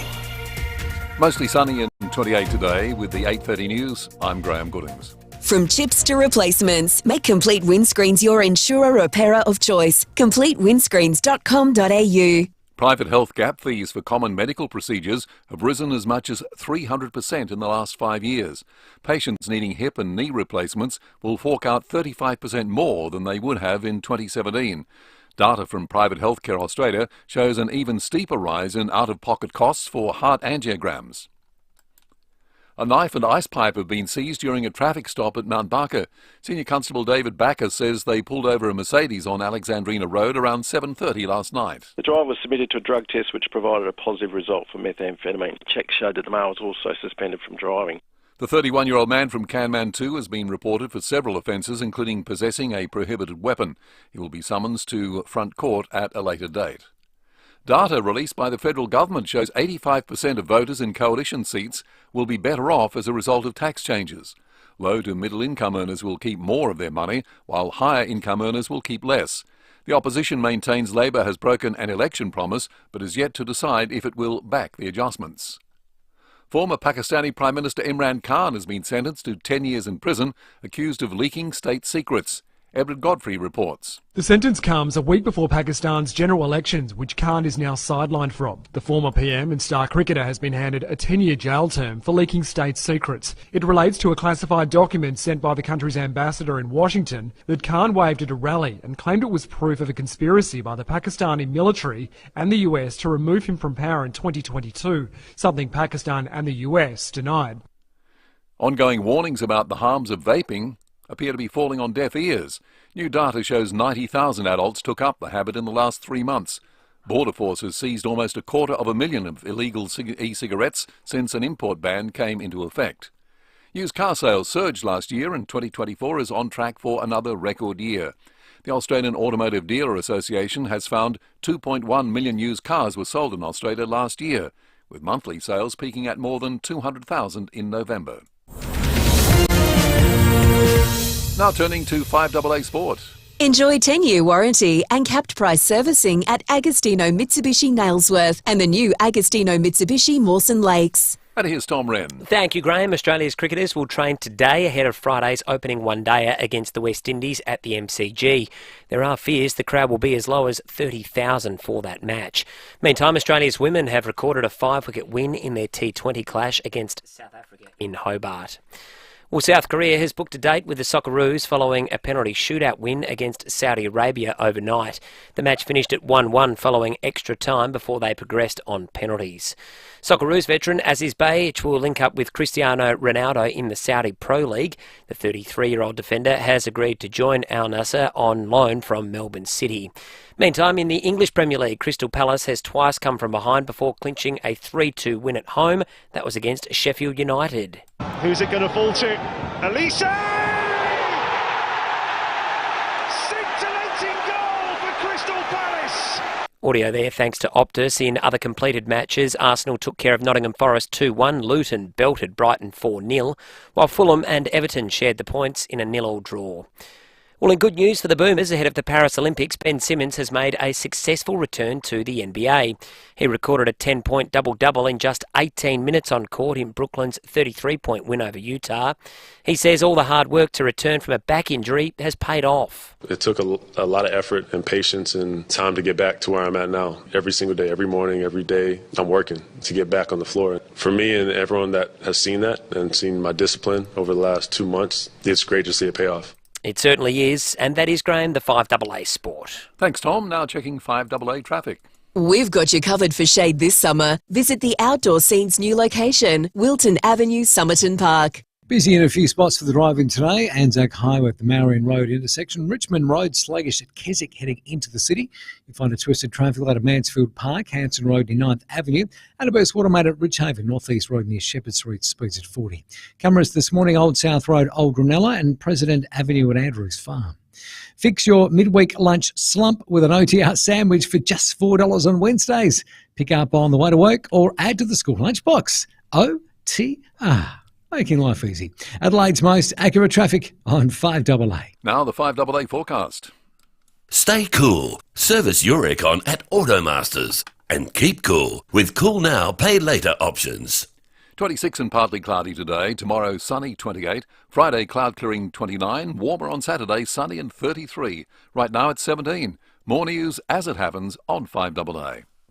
Steinborner Automotive has always been well worth the trip, and now there's Barossa Mazda, Murray Street, Nuriupa. SA's newest Mazda dealership is opening soon. For 40 years, Steinborner has provided South Australians with outstanding customer service, exceptional value, and a large selection of new, used, and demo vehicles. The Steinborner story continues with the opening of their new state-of-the-art Mazda dealership in Barossa Valley. Barossa Mazda. It's well worth the trip. barossamazda.com.au. Now, if you're looking for curtains, blinds or awnings, explore all the possibilities at Rundle Blinds and Curtains, Adelaide's premier window furnishing company, at their wonderful showroom in Kings Park. Call Rundle Blinds and Curtains or drop in to find out about their incredible January 2024 special offers, including double Qantas points on the entire Luxaflex collection. That'll go a long way with Qantas with their new cheery airfares that they've just brought out. Double Qantas points on the entire Luxaflex collection. It's the perfect way to rack up some serious Qantas points and get quality blinds, curtains and awnings to improve the look, comfort and feel of your home. Don't wait. Head into the Rundle Blinds Kings Park showroom. Call them on 82741210 or go online at rundleblinds.com.au. Look at this guy, just changing lanes, not even looking where he's going. Dude! Indicator! Keep your cool in traffic with ice cold aircon from Automasters. Fix now, pay later options available. Call 1300 Automasters. 5AA Breakfast is streaming live right now. To watch, simply head to 5AA on Facebook or YouTube. Breakfast on 5AA. David Penberthy and Will Goodings. Over 70 years, Meals on Wheels have delivered millions of meals. Meals on Wheels. Great food, great people. 23 to 9, I'm going to talk about the future of the Western Hospital in just a moment. Matt Cowdrey, who's a local member for Colton that stretches along Henley Beach and Grange throughout the area that is most affected and relies on the Western Hospital, has received some briefings. It's got some information we're going to chat with him about. There's potentially a big local sports story developing for Adelaide United. A rumour out of England where the transfer window for the English Premier League closes in about 48 hours' time. Aston Villa are closing in on signing Joe Gauci, the Adelaide United keeper, who is, of course, away on Socceroos duty at the Asian Cup at the moment. Sky Sports is reporting that in England. It'd be a huge move for Joe Gauci. The second Adelaide United... Aston Villa, they're Premier League. Aston Villa are fourth in the Premier League at the moment. Fourth? So they'll be in the... if that holds, they're a Champions League team next year. Oh, wow. So that'll be the second... So you get to play against Juventus or PSG. Is that Barcelona, Real Madrid? Yeah, of course. That's right. Wow. Now, it's no surprise to anyone who's watched Joe Gauci. The guy is world class. He's superb. He'll be the Socceroos keeper when Matt Ryan decides to hang up the gloves. Going to Aston Villa would be a great move, and remarkably, the second Adelaide United keeper to go to a Premier League side, if this ultimately comes to pass, in the space of 2 weeks. That's a huge story. Young Stephen Hall going to Brighton Hove and Albion, obviously much younger at the start of his career, but that will be a huge local sports story.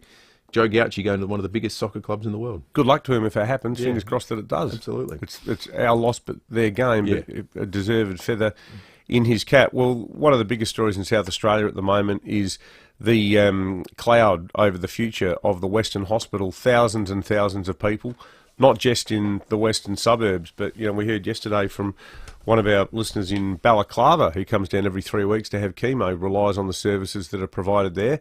Matt Cowdrey is the shadow treasurer in the state Liberal opposition, and he's also the member for Colton, which obviously means that the Western Hospital is of huge concern to him. Matt, good morning. Thanks for your time. I understand you were briefed on this a couple of months back, and quite rightly kept your powder dry on it because it was a very commercially sensitive issue, the uncertainty over the hospital. Now that it's all in the public domain and it's been placed into administration, what's your take on where things are at and whether the government is doing enough at the moment? Well, look, in terms of that, I was obviously asked specifically to not divulge any information to ensure that the hospital was given as best chance as possible to be sold. And in terms of where the government and the actions that have been taken since, and again, I wasn't aware directly of the financials and still aren't of the hospital itself. But clearly, I think from the local community's perspective, this hospital needs to continue, not just in terms of the connection that the local community has with the hospital, but also what that means for the broader South Australian public health system. And should this hospital close, we're talking about a facility that has somewhere in the order of 350 to 400 patients going through the GP clinic a day, 50 or so inpatient beds, and also day oncology and other services that are provided down at that hospital. It just, as you have rightfully said, over the last week or so, this hospital is just way too big to fail. The immense role that this hospital plays in ensuring that there is significant pressure taken off of the public system is huge. Mm-hmm. So the government lent them $1 million, and from the comments yesterday when we had the Treasurer, Stephen Mulligan, on the show, it sounds like he's quite realistic / pessimistic about the chances of them getting that money back. Do you think that not continuing to provide money was the right thing to do, given that it sounds like they're not about, well, they weren't about to turn the corner financially anyway? Well, again, I think we have to take the Treasurer's word in terms of his assessment and the Treasury's assessment of where the books were. But in terms of what we can do moving forward, I think there is still a greater role that can be undertaken by the government in ensuring that the future of the hospital is preserved. I think there is a place for the government to provide absolute certainty as best as possible in terms of an assurance of the level of public day surgery and elective surgery work that can be conducted at the Western Hospital. I also think it would be helpful to have the government come out and provide an assurance that the land on which the hospital sits will not be rezoned into the future and will be kept as land that is only for the use of a private healthcare facility or public healthcare facility, so that we can have assurance that the party that owns the land is aware that the community's view and the South Australian government view is that there should be no change in use for that land moving forward. Matt, how concerned are you, and I guess more pertinently residents that have contacted you, about specific services offered by the Western Hospital? And by that I mean we may have a continuation of a Western Hospital in some format. Someone will buy it, or as we've said, it's too big to fail in its entirety. But are there concerns locally that there might just be a changed version of the Western Hospital and some of the services that have been relied upon won't be able to continue there? Well, look, my office has certainly been inundated with people contacting me in terms of what this looks like moving forward, and there is obviously a level of uncertainty here around the provider or a provider that comes in to buy the facility and what that looks like moving forward. And on the back of those approaches, the likes of Colleen Billows, whose late husband was the inaugural chair of the hospital, who's actually buried in the grounds of the hospital, and the likes of Angelo Piagusan, who's the chair of the Friends of Western. We're actually launching a petition today that we hope will send a message to both the government, the voluntary administrators that are in there at the moment, and any potential buyers, of just how much this community supports the hospital, wants to see the hospital continue, so that they know the value and the level of support that is there. So we'll be launching that petition that calls on the governments to do similar to what I've just referenced, to ensure that the future of the hospital, and to also ensure that land on which the hospital sits remains zoned for healthcare services into the future. Yeah, I don't think there'd be a single person in Colton who wouldn't be prepared to sign that. Matt Cowdery, the member for Colton and Shadow Treasurer, thanks very much for joining us this morning. Struck a good tone there, I thought, didn't he? He wasn't ranting and raving and said we've got to trust the Treasurer's account of the state of the finances. And as I said, the fact that he's known for months that it was potentially going to hit the wall and didn't say anything about it. In politics, the temptation would be to go, well, this has got a screaming press release written all over it. You know, new threat to health system on Malinowskis's watch. And well, I think it's a good reading. The fact that Matt did not go down that path is, I think, a credit to him. I think it's a good reading of local sentiment, because no one wants it turned into a political issue. No. People are genuinely terrified. Yeah. Like, really worried. It's not sure. just a... well, that's why we sat on it for so long, and it Yeah. just got to the point where we knew that it was all going to be made public, and it was Mm. inevitable that it would enter the public domain, as it did days after we did the breaking at 8. But yeah, I mean, you know better than me. Well, you got the local sense of it. Everyone's talking about it. You can walk to it from your house. Yeah. We have walked to it from our house to get blood tests and do things from time Yeah, to time. yeah. And everyone in the family and everyone in every local family has been there or goes there regularly if they need to get some sort of services. Nobody wants this to be political. Both my older kids, People that's worry their about GP. it. Yeah. You know, they're Grange primary students, like they were. That's where they went to primary school. I reckon every single person who has kids at Grange Primary would have had some dealings with Definitely. the hospital. Yeah, over absolutely. the years.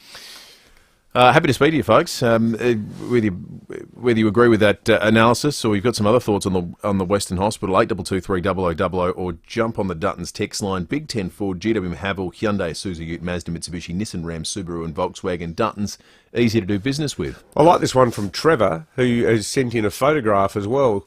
I like his turn of phrase. He says, "Hello, radio guys. We purchased an old derelict house at Prospect. Among many artefacts we found, a small collection of old vacuum cleaners, including this one, photo attached, says rebuilt by Godfrey's, Adelaide Arcade." Wow. Note the phone number. The phone number was W5341. I didn't know phone numbers had letters in them at some point. W5341. We actually have spoken to someone on the program this morning that was a former Godfrey's employee, Sean Fewster. Oh yeah, Sean Fewster once worked at Godfrey. So I wonder if we've got any other listeners that worked there over the course of the journey, either at Adelaide Arcade or elsewhere. Had a lot of chat on the text line as well about vaping. One here, I know people have taken up vaping to stop smoking. Well, the government gets no tax from vaping. Maybe that's why they're trying to ban them. Jono also points out the hypocrisy. He says, so they ban vapes, but they won't ban tobacco. What hypocrites? And the other one down here, from a chap who's a street sweeper, saying that the thing that he used to most notice were the old clear plastic lunch containers in the gutters, and says now that more often than not, it's vapes that he's sweeping up. Seems to be two issues with vapes, doesn't there? Well established by our listeners. They mean one thing to lifelong smokers who have made the switch, and something different to parents of kids who are seeing them being smoked outside the lockers by Year 7 kids. Yeah. Like they're very different positions on the debate on the one item. And Chris says, hey boys, there's a really good ghost tour of the Adelaide Arcade that takes you downstairs to the old tea room. Also well worth the look is the little museum section of the arcade that talks about how it was built, the fire and the history of the place. And one here from Paul saying, morning lads, talking Adelaide Arcade, when wagging school back in the mid-70s, I'd find myself and my mates upstairs in the Adelaide Arcade playing pool. Then he says, P.S. Friday meat tray topic, perhaps. Where did you go when wagging school? That could work. Yeah, we might give that a whirl. All right, it's 11 to 9. We're going to check traffic and come back in just a moment. Busy at the moment, Paynham Road as you're coming in through Royston Park. Also super slow, lower Port Royce Road at Marden. Traffic lights on the blink today, Mansfield Park, Hanson Road near 9th Avenue, and a burst water main at Ridgehaven, North East Road near Shepherd Street. Cameras this morning, Salisbury Highway, Dry Creek and Whites Road at Paralawi. Deal or No Deal is giving away life-changing cash every night this week. Don't miss Deal or No Deal, 6 p.m. tonight on 10 and 10 Play. Adelaide's most accurate traffic on 5AA. The Man from Snowy River in concert is coming to Adelaide Festival Centre. Join Sigrid Thornton, Tom Burlinson and the 54-piece Southern Cross Symphony live, playing the award-winning score with this timeless Australian classic projected on the big screen. A third performance now on sale for Saturday, March 23 at 7 p.m. with excellent new seats available. Book now at Ticketek.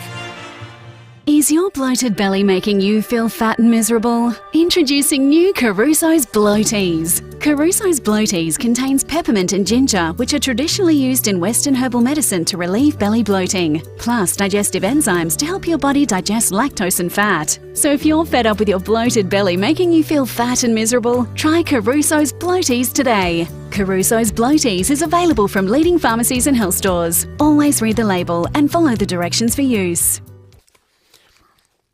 Now, have you seen the new life-changing Hospital Research Foundation Home Lottery Grand Prize? It is a $3.6 million spectacular seaside home at Henley Beach. Yeah, you could be living on a permanent holiday, mortgage-free, in a fully furnished Scott Salisbury home with $250,000 cash in the bank. Just a leisurely stroll from the Henley Beach sunset and beachside cafes. Summer nights never look better. 4 bedrooms, open plan living, alfresco dining and swimming pool. Plus, your tickets before the early bird deadline go in the draw to win an instant $1 million cash. By purchasing a ticket in the Hospital Research Foundation Home Lottery, you're improving life-changing treatments and care for every South Aussie. Get your tickets now at homelottery.com.au. The only thing better than Aldi's Aussie white seedless grapes, now only $4.49 per kilo, is having someone feed you those grapes. Faster, whatever your name is. It's Ego, sire. Aldi, good. Different. Stick with your industry super fund in retirement and your money could go further. Visit compareyourretirement.com today. Past performance is not a reliable indicator of future performance. Consider the fund's PDS and whether the product is right for you. Breakfast on 5AA. David Penberthy and Will Goodings. Over 70 years, Meals on Wheels have delivered millions of meals. Meals on Wheels. Great food, great people. 8 to 9. What do you think about microchips in the brain? Mull over that for a second. Put me down as a no. Have you seen Elon Musk? Yeah, we'll talk about that in a moment. Let's check Fuelwatch why? first. Oh, sorry, talk about petrol. The reason actually is a really good reason, but we'll Well, at the moment it is. We'll check Fuel Watch first. Download the free RA app to find the cheapest fuel in an instant. Most unleaded is in the high $80s, but you can grab it slightly cheaper than that. You can get it in the mid-$80s at the Liberty Victoria Road, Taparoo, $1.85.5. Under $1.80 at Holden Hill at the OTR on North East Road. $1.80 2.5 in Blackwood at the BP Main North Road, and the cheapest diesel has come up now in the mid-$80s. It's at the Liberty Eric Road Seaford, $1.84.5. So Elon Musk, as Tesla, as SpaceX, a host of companies and involved in startups. He was involved in ChatGPT, one of the initial founders of it and investors, and then pulled out because he said he's become anti-AI. He has another company called Neuralink, who have successfully implanted a wireless brain chip in a human for the first time. They've been approved for human trials. Does it mean you can like change channels on your TV just by thinking, I want to get off lifestyle feed and back on a Fox Sports? I'll tell you how it works. It's called the product's called telepathy. It's actually used for people that have lost limbs to be able to be able to control things with thoughts. Yeah, right. A whole range of things you can do for people that literally can't interact with buttons and switches and so forth. That's the concept behind it. It's actually a really good concept. He said that the person who had it implanted has promising brain activity and they were recovering well. Here's Trevor Long, tech expert, talking on the Today Show a short time ago about that functionality to which you were alluding. So this is basically a chip that has many, many probes in it inside the brain that's reading brainwaves, and they've tested this for many years to try and understand that if you think something, can they understand what you're thinking and interpret that into a gesture? So this little chip, the wires inside your brain and the chip on the outside, wirelessly can then communicate with, in the examples they're testing here, essentially a computer mouse. So they've had monkeys actually control a mouse on a screen, in fact playing Pong, after reading their brainwaves for several days. What's to stop it being misused? Like someone could hack it. Well, I don't know. And make you lose at Pong. Well, or worse. Well, what if some weirdo said, I just want a chip that makes me, I want to be able to, talking about controlling your limbs. What if someone just wanted it to make them dance like Mick Jagger? And suddenly, you just can't stop doing the side clap. You've got to pay more for the Jagger upgrade. You download that. I would actually pay good money for that. Yeah. Yeah, have you heard having two left feet myself? Pembo's got the chip. Have you seen him now? He can dance like Jagger. Wait till Tumbling Dice comes on. He's going to be sashaying across the floor. It doing sounds doing like a side clap. It sounds like technology out of some sort of sci-fi nightmare scenario. But this early application is quite a nice application. I just wonder, how many things started off with a nice application? All of them. Yeah, every single thing. I mean, poor old Taylor Swift can't open social media at the moment without seeing deep fakes of herself. Yeah. It's just disgusting. Well, Georgie Purcell, the Animal Party activist in Victoria. What the hell were Channel 9 doing with that? They say it was AI. I think it was some pervert in the graphics department. Myself. That's just my crazy hunch. But yeah, you're right. All these things were invented. Look a bit bigger. There we go. All these things were invented normally. How on earth do they explain that as being the graphics department? They turned her perfectly chaste white dress into a midriff halter top. I did see one explanation. Bra size. I did see one explanation from someone who uses Adobe Photoshop saying there is a feature whereby if you try and expand an image, they use generative AI to say, well, what was probably left or right of this image or up or down to fit the screen, and it picked a more racy outfit for it. It reminded me of the great scene in The Naked Gun where they pan back and the sketch artist is doing that crime. He's meant to be doing a sketch of the crime scene, and then a close-up on his paper with the charcoal is a woman in black latex holding a whip, riding a lion. It's like panel van art. It's just superb. All right, so the jury's still out in the Neuralink then. I don't think the jury's out. I think the jury's in. I think it's ridiculous. Well, I suppose if you've got one leg, yeah, if you're missing limbs, then it allows you to live a normal life at last. Exactly right. Yeah. Or if you're a monkey that loved Pong, what a great day for you. I can remember being excited when Atari came out, going around to the Ogdens in Bayard Terrace. I played Pong for hours. It's terrific. It'll be a sad day when you go to the zoo and they're like, Mum and Dad, where are the monkeys? They're all out the back playing Pong. It's all they do these days. Pong was like a worldwide juggernaut, wasn't it? Well, you wouldn't know. You weren't born. But Pong's endured. But it was like two sticks and a ball. Pop, pop, pop. You could play it for hours. It's terrific. Well, get microchipped and all your dreams can come true. We're out of time. Matt Pantz. What a time to be alive. Hey? Matt Pantelis is coming up after 9 o'clock.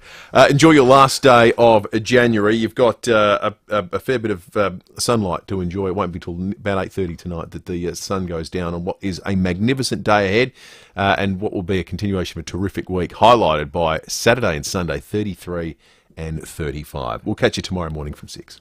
On 5AA Mornings today, inflation figures out later, but it's too late for a company like Godfrey's, established way back in the 1930s, going into voluntary administration.